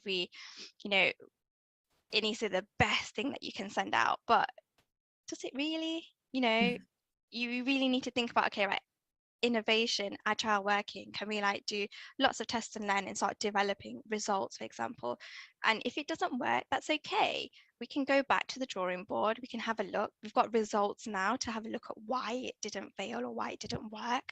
And we can go back to the business with the strategy of what to do next, and how to overcome that challenge. So you've learned something as well. So failing isn't, or being afraid to fail isn't being wrong. You've learned from it and you've grown from it. And I think over the years, we generally try to be perfect, and there's no such thing as perfect. We're humans.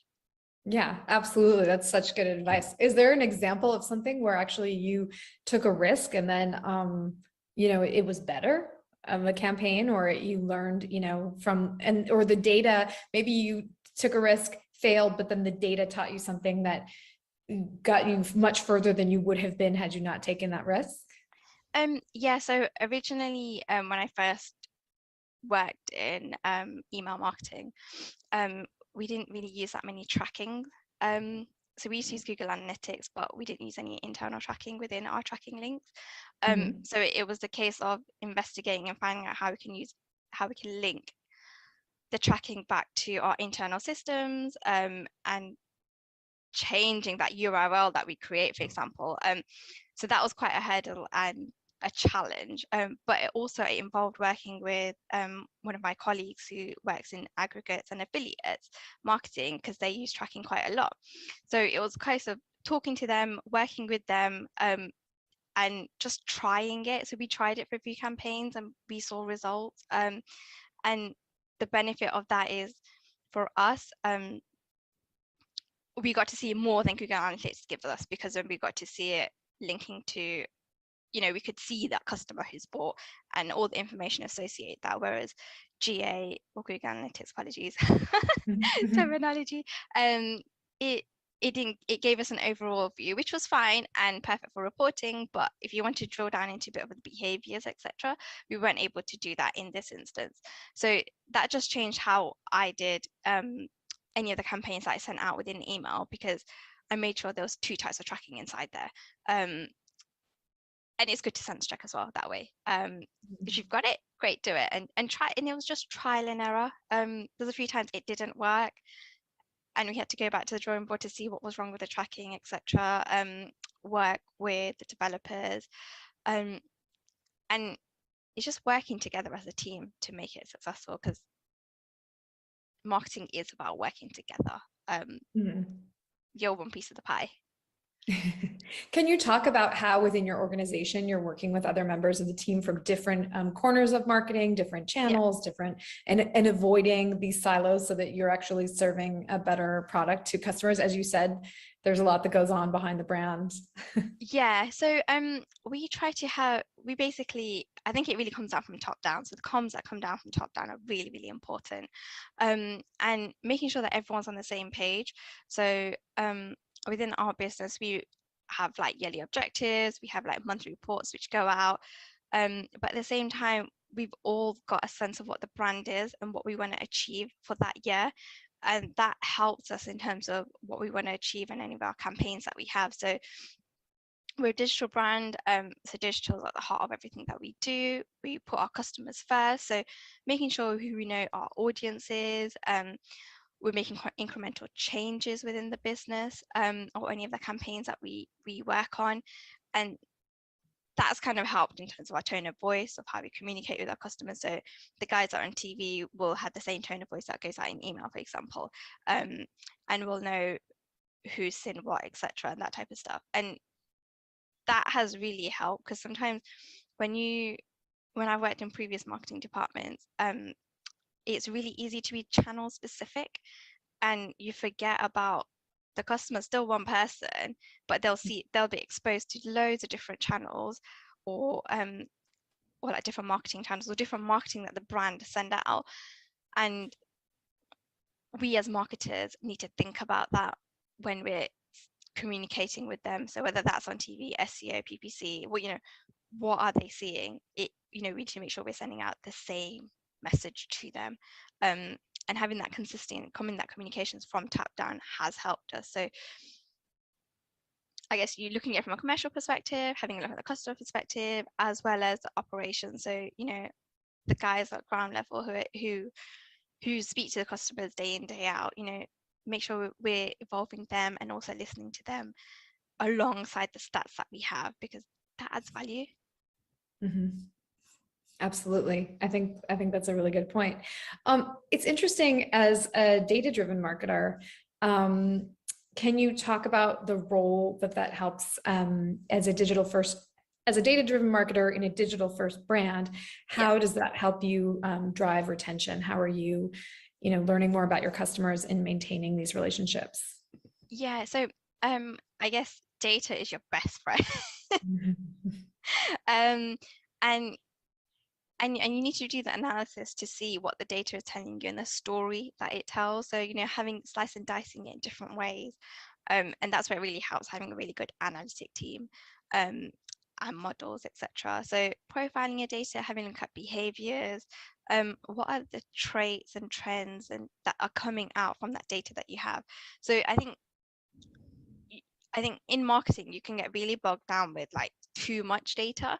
So sometimes you might have to take a step back and, have a look at a small section of the data, or an area that you want to focus on, and then use that to help form your customer journey, for example, and improving that and how you can improve retention. So how frequently does a customer engage with the business? Do they open emails? Do they open where are they on the PPC display and or SEO, etc.? Or how are they interacting with the brand on social? So I think we need to have a look at how the customer is interacting and what data we do have for that customer to determine how we're going to retain them, and what trends you have for the business. So I guess knowing your products and services are really important, and how your customers behave. So are there any drop-off points, etc.? Little things like that, like call to actions, how they respond to discount codes, or all that good, exciting stuff. And I think more than anything else, I think it's about doing incremental changes and improvements.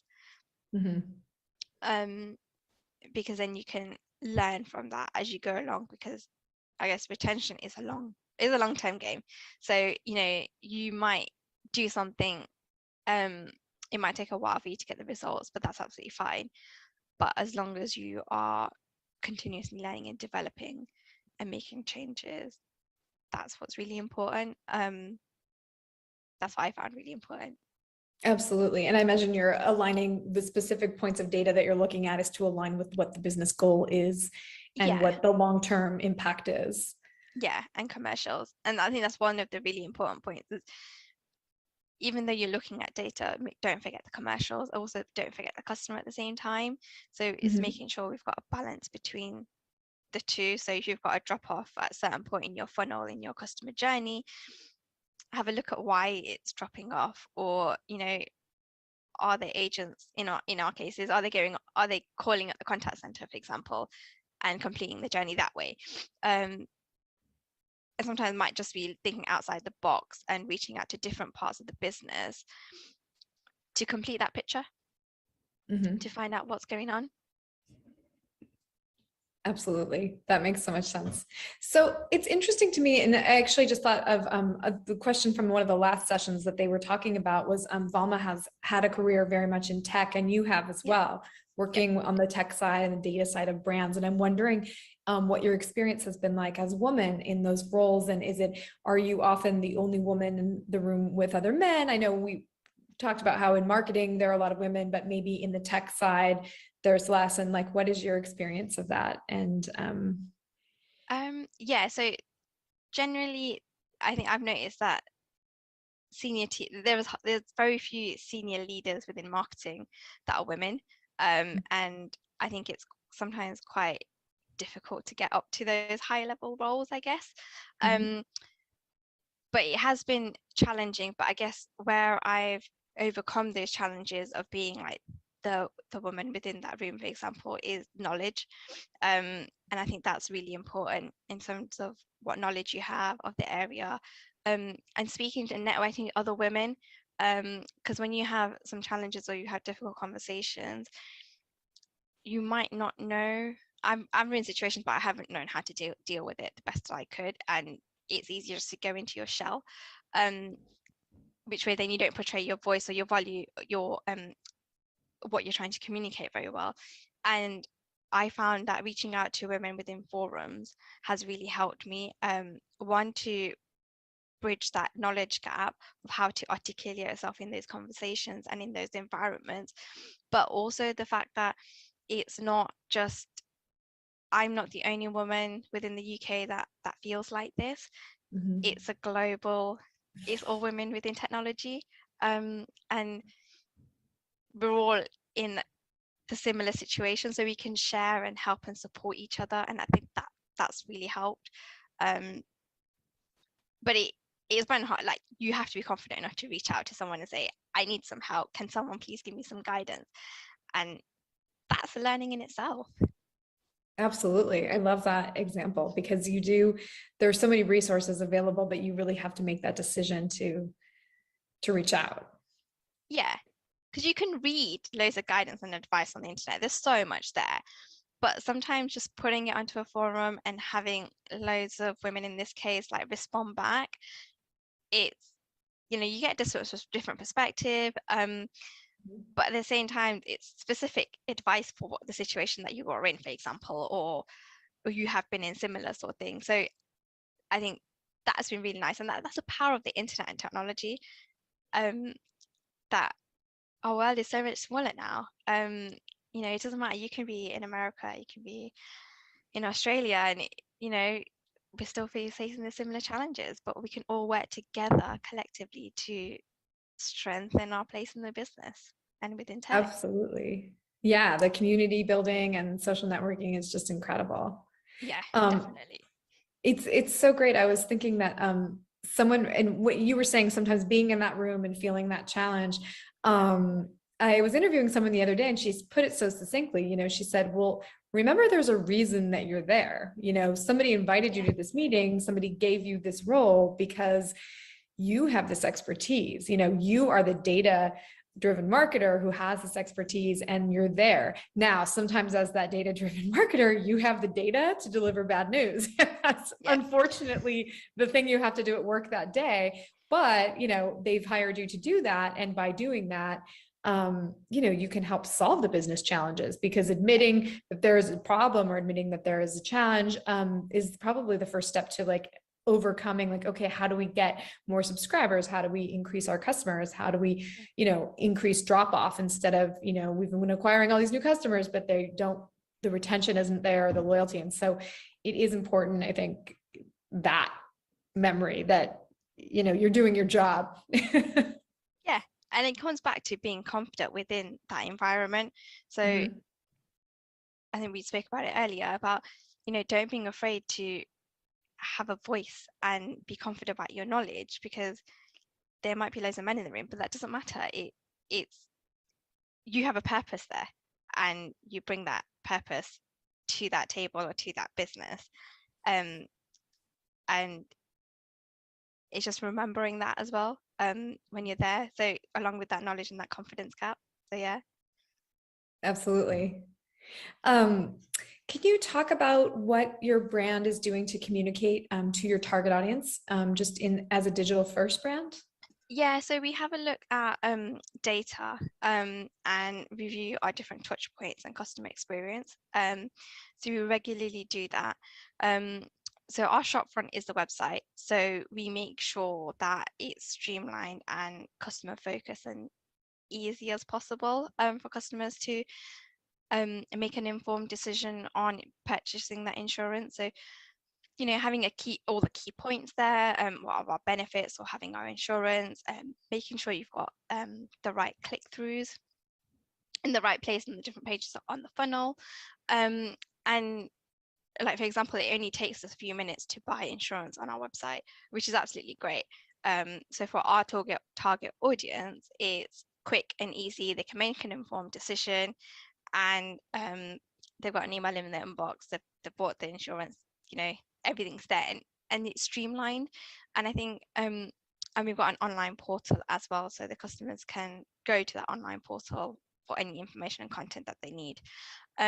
I think when it comes to being digital first, what I'd recommend is, understanding your products and services of what your goals are. So in this instance, for us, being in financial services, it's really easy to have lots of jargon there and make the product really complicated. So we've tried to simplify it for our target audience, so they can make a quick, informed decision about what they want to do. But at the same time, just being smart with your communications is really important. And I think that's also helped us, and work within your constraints. So every brand will want to be digital first, but remember, there are always constraints because we all have legacy systems that we work with. So working within those parameters and making sure you achieve results is also important. So I think it's getting a balance, but being digital first, it is great, but it's also quite challenging at the same time. Right, because you have to do the work. I mean, you have to. And persuade and influence change. And Assurant is a really big business, so Assurant has its own ways of doing things. So it's just adapting to the environment that you work in. I think that's really important. So especially because we're quite a young brand, and I think I can probably say that about loads of different brands that want to be digital first, and it's quite difficult with legacy systems behind them, but it's finding out little ways to make that work. So the customer basically sees a seamless customer view and experience, but you've got lots of hard work happening in the background. Yeah, absolutely. And I think it's great that you make the point as you're digital first. So probably attracting younger audiences, and for insurance, which isn't necessarily the most exciting category, but is a useful category. And so by creating language around it, can you talk a little bit about how you try to make it, fun or at least informative, so that your clients aren't just like stuck in the weeds of jargon and already not feeling it's not the exciting thing they want to be doing, like booking their vacation, but still something they know they have to do. So making that process, digestible and enjoyable, at least. Yeah, so we have like key points that for example, price point is something that we use. What we insure, so loss, theft, accidental damage, and just have key points on the website. So bullet pointed, that's helped. But at the same time, using icons, for example, theft, we've got an icon for theft, fire and theft that we've got, fire and accidental damage that we've got. So we're just using icons, etc., to make it easier and for customers to visually see what we're insuring, and having simplified tables, for example, with that content inside there. So it's not, and removing the jargon language that would be very common within insurance and financial services in plain English, I guess. So, a 10-year-old can still read it and understand it, and, they'll understand the grasp of what we're trying to say. And it's simplifying it to make it easier for someone to read. So, anyone can buy that insurance product and they'll understand that they're making an informed decision. And making sure all our comms, which we do, is consistent. So our website, it will be similar to our website. So we use the same terminology. So that repetition is really important as well. So you might read it on our website, you'll read it in your T's and C's. Once you get it, you'll get it in your confirmation email, you'll get it on your renewal email. So that repetition, once they'll know what they'll know what we insure, and they'll have a good idea of what they're getting as well. And that's really important, consistency in language and tone of voice.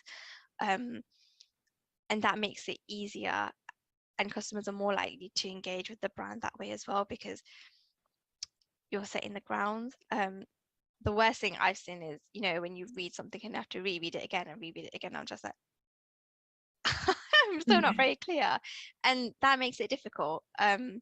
So yeah, I guess tone of voice is really important, and I guess this comes back to when we working as a brand and within marketing, we've all got the same views of who our customer is, what our aims and objectives are, and what our brand stands for, and that's embedded into the tone of voice and how we communicate with our customers and what they see from us, because it's who we are, I guess. So Absolutely. That makes so much sense. Cool. Well, my last question for you is just as we started, we are now in 2022, which seems crazy here.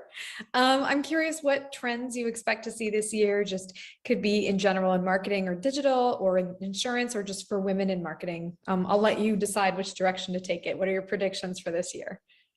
So I think, oh, hard one. So generally, I think customers are going to expect more from businesses going forward. We've been shopping loads online in the pandemic, and probably created loads of profiles on loads of websites. And I think customers are going to expect businesses to know more about them and what they're doing, and making sure that they're getting the right product at the right time, in terms of product placement, and having that knowledge there. So there's not that knowledge gap when we're interacting with that customer. I think that's really important. Businesses will need to overcome some of the legacy challenges that I have with data and databases and all that type of stuff. But it's, from my opinion, I think it's how can you work with that and make incremental changes for that customer, so your front end looks seamless for them, even though you've got lots of stuff going on in the background. I think women in marketing, I would say, continue to be more confident, and have that voice on that table, and rock the boat when you need to rock the boat and be confident with that. And I think as a result of the pandemic, I think it's great that in 2022 that there's so much more about flexible working and having that work-life balance, and I think that is great. So we can, as women, we can still have a career and we can still have our family life, etc. And those two are still equally as important. So I think that's, I guess, my few points that I have for 2022.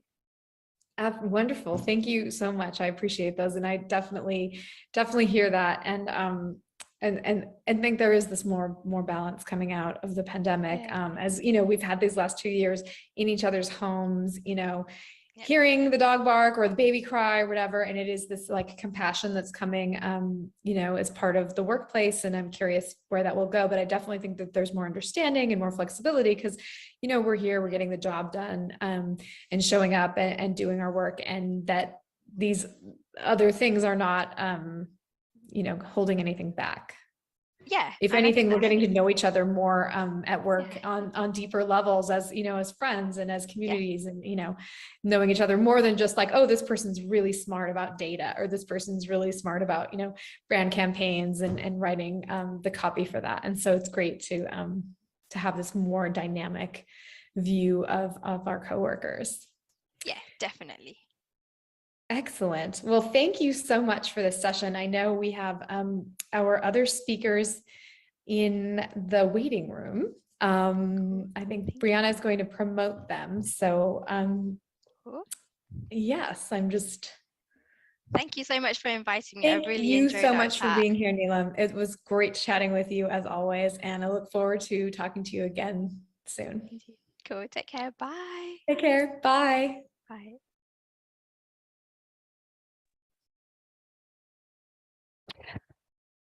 Thank you for our last session. So for our final session today, we are excited to welcome Julie Yuffie, who's the head of expansion markets Europe at AB InBev, and moderator Angela Krieger, who's the director of social strategy at Code 3.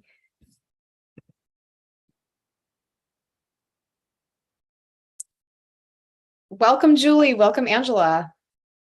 Thank you for having me. Yes. Thank you both for being here today. It's a pleasure to have you, and I will leave you to it. Awesome. Thank you so much. Well, everyone, it truly is a pleasure to be here with Julie today. I got to connect with her earlier this morning, and she's truly amazing, super insightful. We only chatted for about 20 minutes, and I felt like I got so much from the conversation. So I'm very excited and thrilled to be able to moderate the session today and for you to be able to learn from her and hear her perspective. So Julie, do you want to take a moment and introduce yourself, tell those listening in about your role and your journey in becoming a leader in the marketing space and at Anheuser-Busch? Sure. Thank you, Angela, for your time. I know it's hard to do this, first thing after a holiday weekend.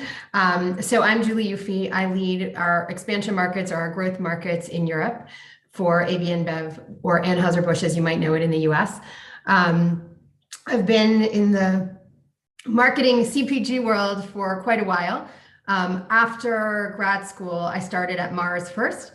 Then I spent the bulk of my growing years, so to speak, at Unilever, where I worked across a variety of iconic brands, from Lipton, appealing to everyone from grandmothers to teenage boys, to then the global Vaseline team. So again, that took me to various places around the world to understand the skincare needs of consumers in all age groups. And then lastly, to US hair care business, where I worked on everything from beauty products to anti-dandruff for men. And then came to AB InBev, and I've had the immense pleasure and privilege of being part of consumers' very important, meaningful moments in their lives, from great celebrations to historic sporting events. And I would say the common theme for me in these roles is always culture. I studied art history as an undergrad, and I'm just extremely passionate about culture. I consume a lot of mass culture. I think most people today spend more time with the products of brands than they do, with great works of art or literature, unfortunately. And so this has, in the traditional sense, and so this has taken over as, I would say, the great art of our time. I think everyone can remember an ad campaign they grew up with, or a sporting experience that they've had that has been truly memorable. And for me, this is my passion. And I think this is what makes what we do so rewarding every day. Yeah, for sure. I think we can all remember some of those. That's why I got into, the marketing and advertising world, is just, I want to be a part of, defining some of those cultural moments and getting to have a voice in this space. So I resonate with that a lot, and I'm sure a lot of others on the line do as well. So you've had like a really amazing career. You've jumped across industries and things like that, in terms of going from like beauty to the ALK space. As you think back, like, if you could give advice to a younger woman starting out in her career, or even yourself, thinking back to the early days in your career, like what do you feel like you wish you would have known that today? There's so much. I guess that if I were to leave one thing, I would say that the world needs you. And it needs you yourself, not some version of you that has changed or morphed based on what you think expectations should be. I think the last year, and some of the previous speakers touched on this too, the last few years, we've seen how we've never had more need for creative problem solving, right? Between wars and pandemics and global climate crisis. And it's been proven time and time again that the best way to solve for the unknown is with creativity. And the greatest way to channel creativity is through diverse ideas and diverse personalities and perspectives. And so for me, what I would say is be yourself. You are needed. Every individual out here is needed as themselves. And if you have the immense privilege, as many of us do, to sit at the table, then, occupy that space, give your point of view, give your perspective. It is needed. It will add value.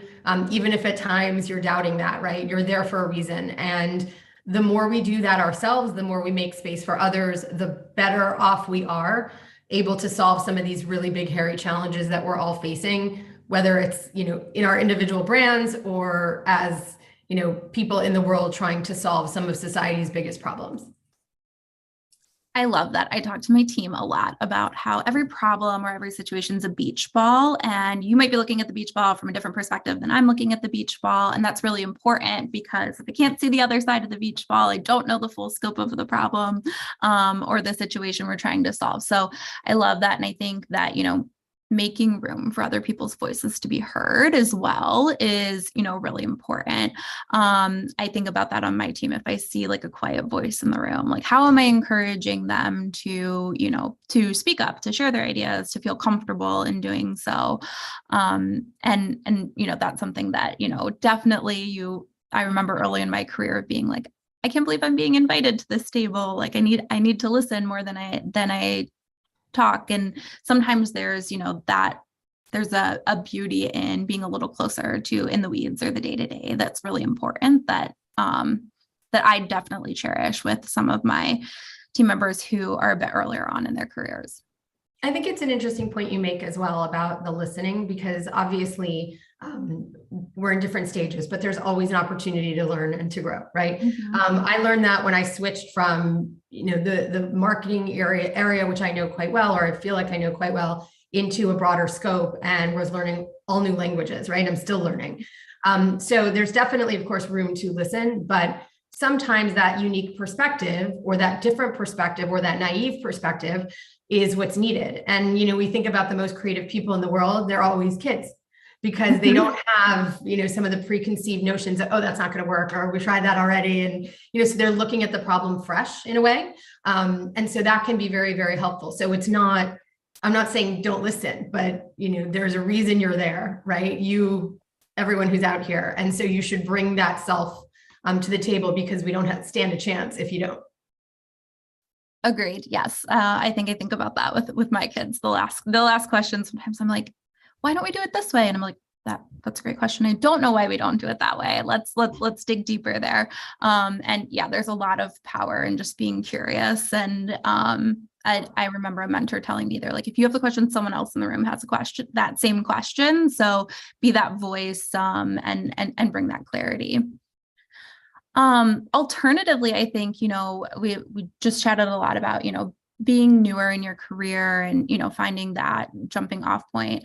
When you think of your peers, what advice do you wish you could give to them? Or what's something that you wish you could say, hey, like, don't worry about this, or let's focus more on that. I feel like a lot of times we don't get to give that peer-to-peer like feedback. But for women who are a bit more established in their career, what advice would you give to them? So I would stick with it back to the first one, definitely still, yeah. Right? That applies it no matter where you are in your career. And by the way, people are intimidated at all stages in their career. So, it's not like you're only intimidated at the beginning and then yes. The problems get bigger, right? The challenges get bigger. But I would also add that, I genuinely appreciate when people try something new, even if it's not successful.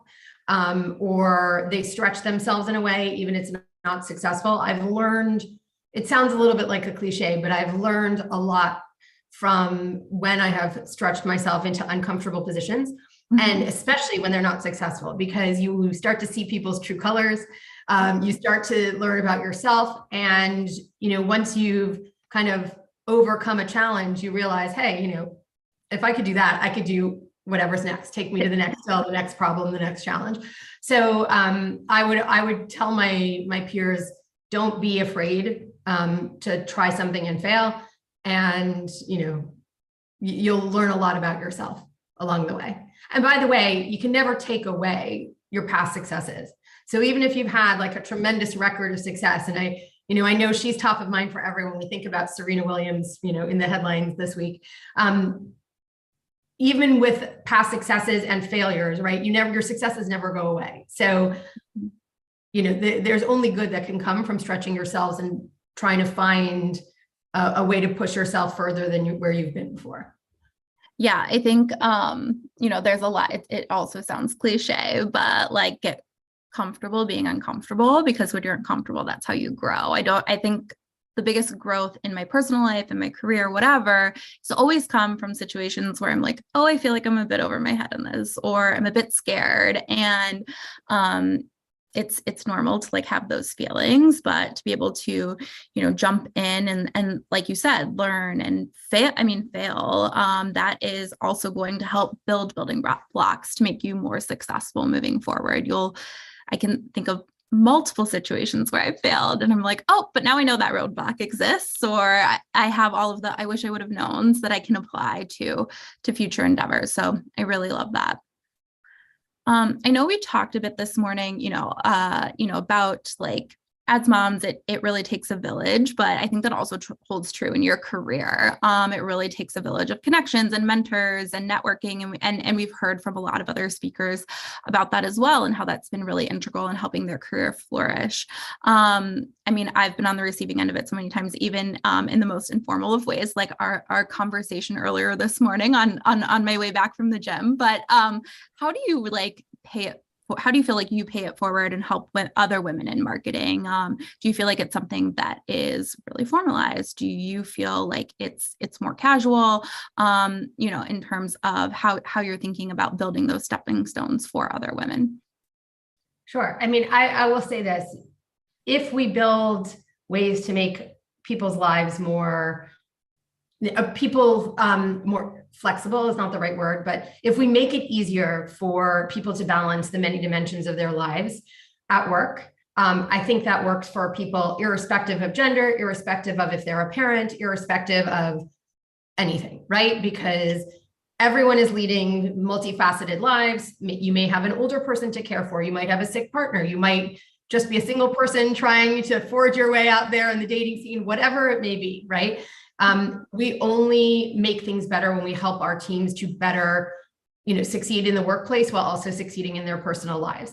And so I think it's something that cuts across the board. I think I feel it very clearly. And there's a very, I felt that moment really when I came back to work after having my child, and how I had to set the boundaries and figure out how I was going to juggle and manage my calendar.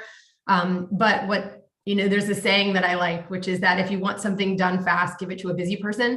And I think it's about prioritization and helping my team, helping individuals across the board, helping myself to figure out what is most important, what's going to move the needle, how to cut away the unnecessary, churn that happens, as we know, in every organization or every business, and focus on what's really material.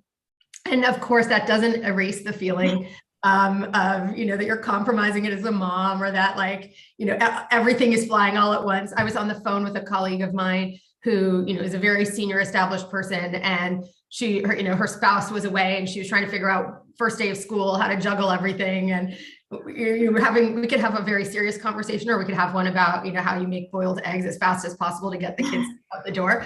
But everyone's going through it. And so I think if we as leaders try and find a way to help our teams prioritize and to help remove obstacles, that will be better for all. And the last point I'll make on this is that I am very clear about the hours of the day when I'm, okay, at this moment, I have to go take care of my child. I will be offline. You can come find me after this time or here. And my team knows what those are.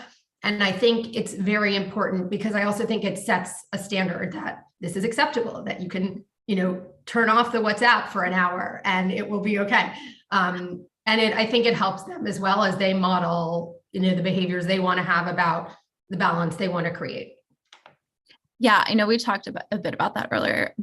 I said, between the hours of 5:30 and 8:30, like bedtime, those are like magical hours for my children, and ones that there are few and far between things that I will allow to disrupt those hours. And I think making that space for your team too. I have team members who don't, like you said, don't have families, don't have kids, who are single, and they're like, oh, well, I can get on, I'm not really doing anything. And I'm like, but you need to recharge. Like, you need to make time for you. Like, this is something that can wait till tomorrow. Like, don't feel like you need to jump in and do this today. And even, being respectful of, we chatted this morning, I get up at an ungodly hour because I find a lot of peace in that my children and no one are up yet. But, I use tools and things like scheduled sends, so that my team's not feeling like, oh, I'm like just up and I need to be responding to her email at 5 a.m. It's you don't. That's what works for me, and I want to. And I think it's important for us all to be empathetic leaders and creating space for people to do what works for them as well.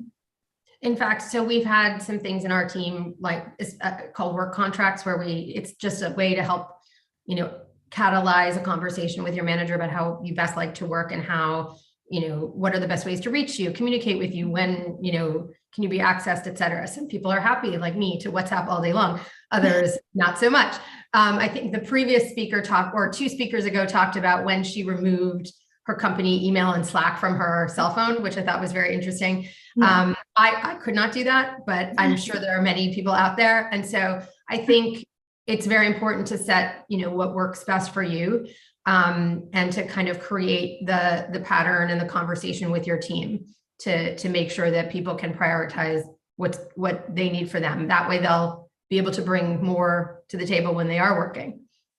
Yeah, no, I completely agree. And, I think you make a great point about creating that space and talking to people about like, how do you like to be communicated with? I think we do a lot of that in terms of like, how do you like to receive praise? How do you like to receive, constructive feedback? But even just from a communication standpoint, I know I'm someone who my email inbox is a disaster, and that is like not the best way to get a hold of me. I'd rather, WhatsApp or Slack all day long, and I'm much quicker there. So I think like being able to build those connection points of like where people really succeed is important. So in terms of, I know Anheuser-Busch and AB InBev shows up in a lot of ways in terms of starting the conversation, and bringing not only women, but other diverse groups of individuals together through various programs. What are some of the ones that you're most proud of that you guys have really put forth, and what impact do you feel like it's making? Sure. So we obviously show up in a lot of sporting events, I would say. We, have a lot of teams, a lot of leagues all around the globe.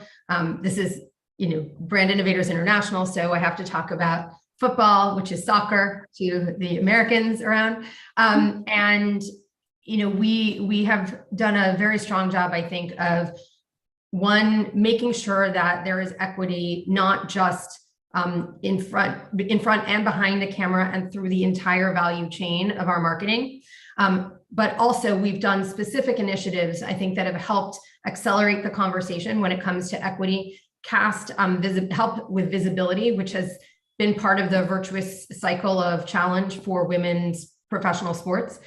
Because when there's no visibility, there's no advertising dollars, and there's no advertising dollars, and it goes on and on. So we've tried different efforts around the globe.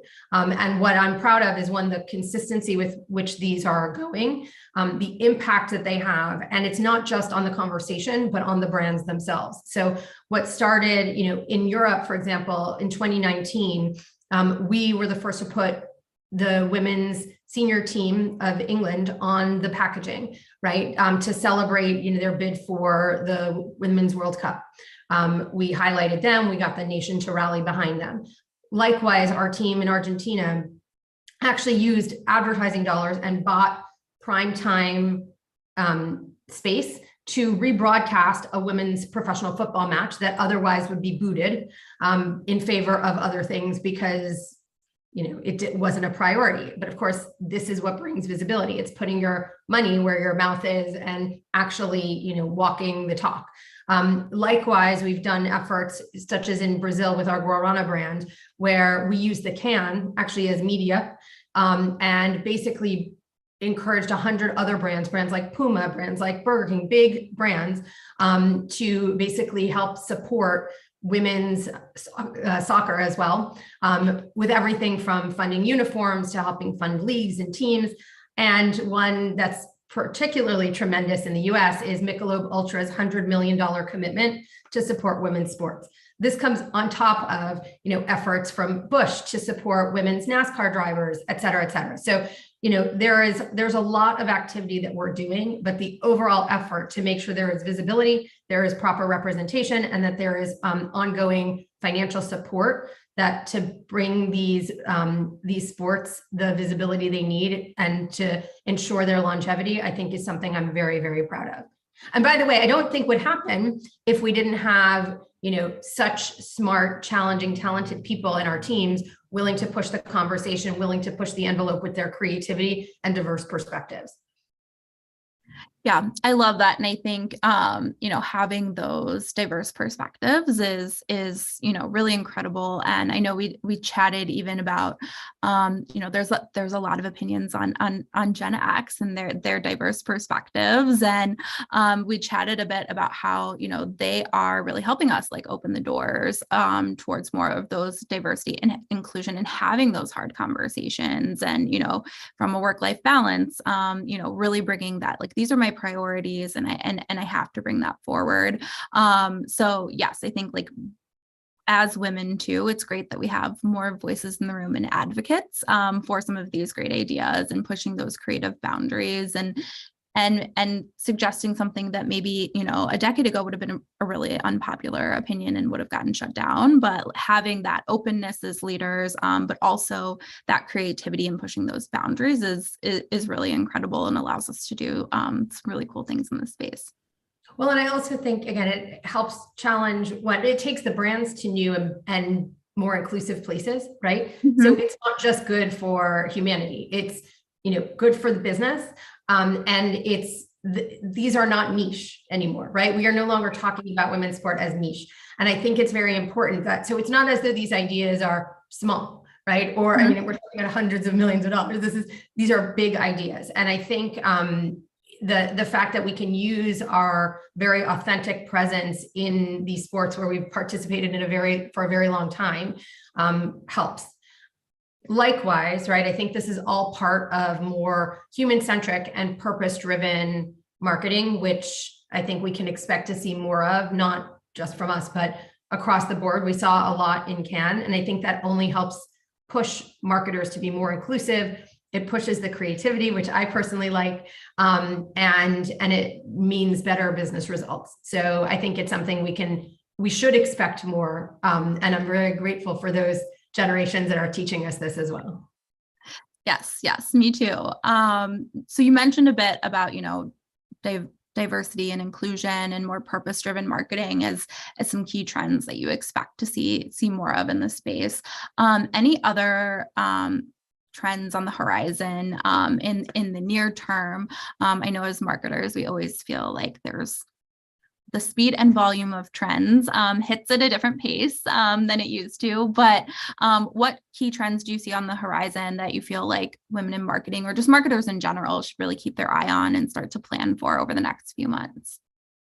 Again, I go back to the first point you're making on inclusion, right? I think inclusion needs to be deeply embedded in everything we do, not just, as a human resources issue when you want to attract talent, but out into the world.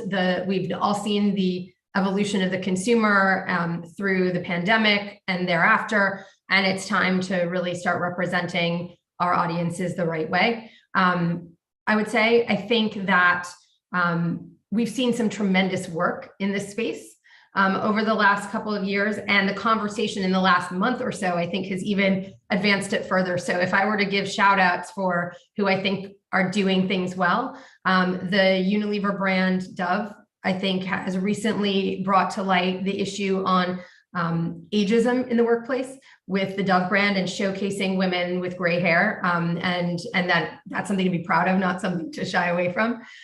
Likewise, on the sport inclusion, there is some great work in Australia that I came across from, I'm trying to remember, Bundaberg Rum, where they basically made the rugby bracket, both the men's teams and the women's teams. So now you could pick your players from across. And I think that does a tremendous job of advancing the narrative.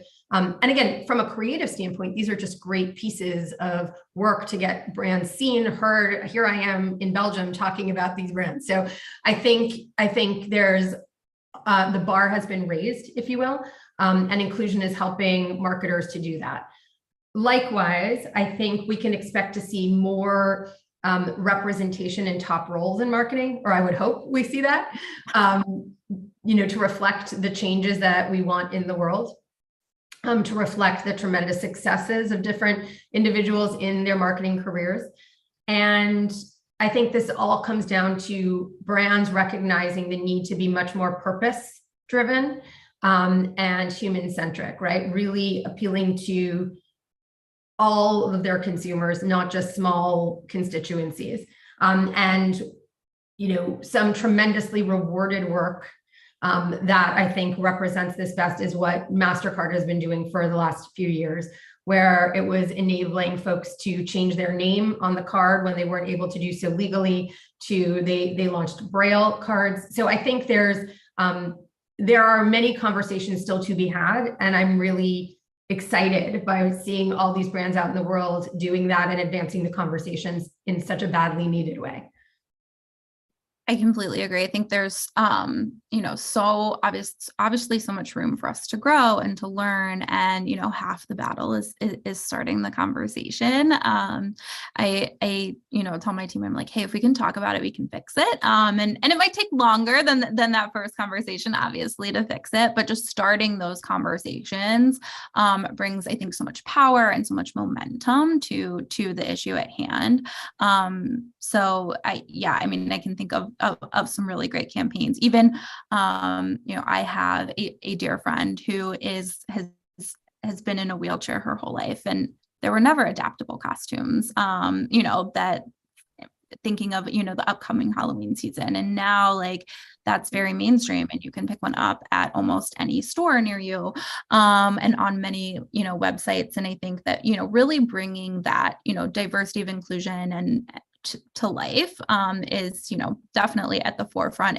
If we had a crystal ball, and I love your crystal ball of predictions, Julie, for what we can expect in marketing, for sure. Well, I think, and this actually brings to a very interesting point. So if I go back to the first point where we started about, the world needs you, right? And all of your diverse perspectives and diverse points of view and experiences, right? If you don't bring, if kind of we stick to the norm and of perspective that we've had all along, there will be no change, right? Mm-hmm. So we need to foster that in our teams. And particularly as I think about, previous speakers talked a little bit about Web3 and the metaverse and how we build inclusive communities there. In a way, this is construction ground, right? So mm-hmm. It's not established, it's not set yet. And there's probably ample room to create the right conditions, the right environment, the right experiences for consumers that are inclusive, that are safe, that are the world we want to inhabit, because we're starting from scratch. And so I would definitely encourage anyone who's working in those spaces to reflect on that, to think about how they can do that, what points of view they need to bring in, what outside experts that they don't already have, because we're in a moment where we can start it out right instead of having to kind of rectify the past as we do so often. I completely agree. And I think that that's a good point in terms of, I've spent most of my career in the digital space. And when I think about why do people flock to digital? Sometimes it's an escape, or they're looking for a connection for something that they can't find in their physical space.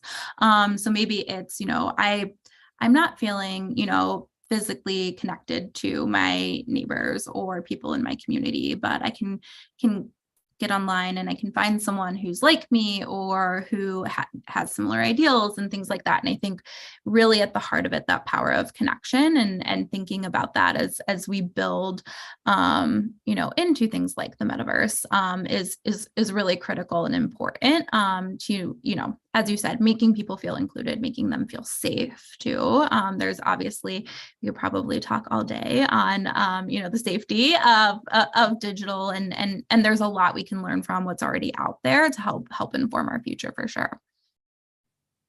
Indeed. Well, Julie, it was such a pleasure to chat here with you today. I really appreciate all of your time and insight. I've learned so much from you in the short time I've gotten to get to know you, and really just appreciate you taking the time to be here with all of us today. Any final words or insights that you want to leave the group with? Well, first of all, thank you very much. I appreciate your questions. I appreciate how you figured out the balance of prepping and still having time to enjoy the long weekend. And I would say again, please bring yourselves every day. We need it. The world needs to be challenged. People need to be challenged. Ideas need to be stretched. And, that only comes with real inclusion, real representation, and collaboration. And so I hope we can build the world we want to inhabit, or we try to inhabit every day, at least in our teams, so that we can continue to push the envelope and create amazing experiences for consumers and for our communities. Yes, me too. It sounds like a wonderful world to live in, and I think the more we can all push forward in that that sometimes fight for it, but it really will make, as marketers, we do have that opportunity to make the world a better place, or at least make our teams a better place. So thank you so much, Julie, and thank you everyone for listening in. Really appreciate the time and all of your amazing advice. Thank you for having me.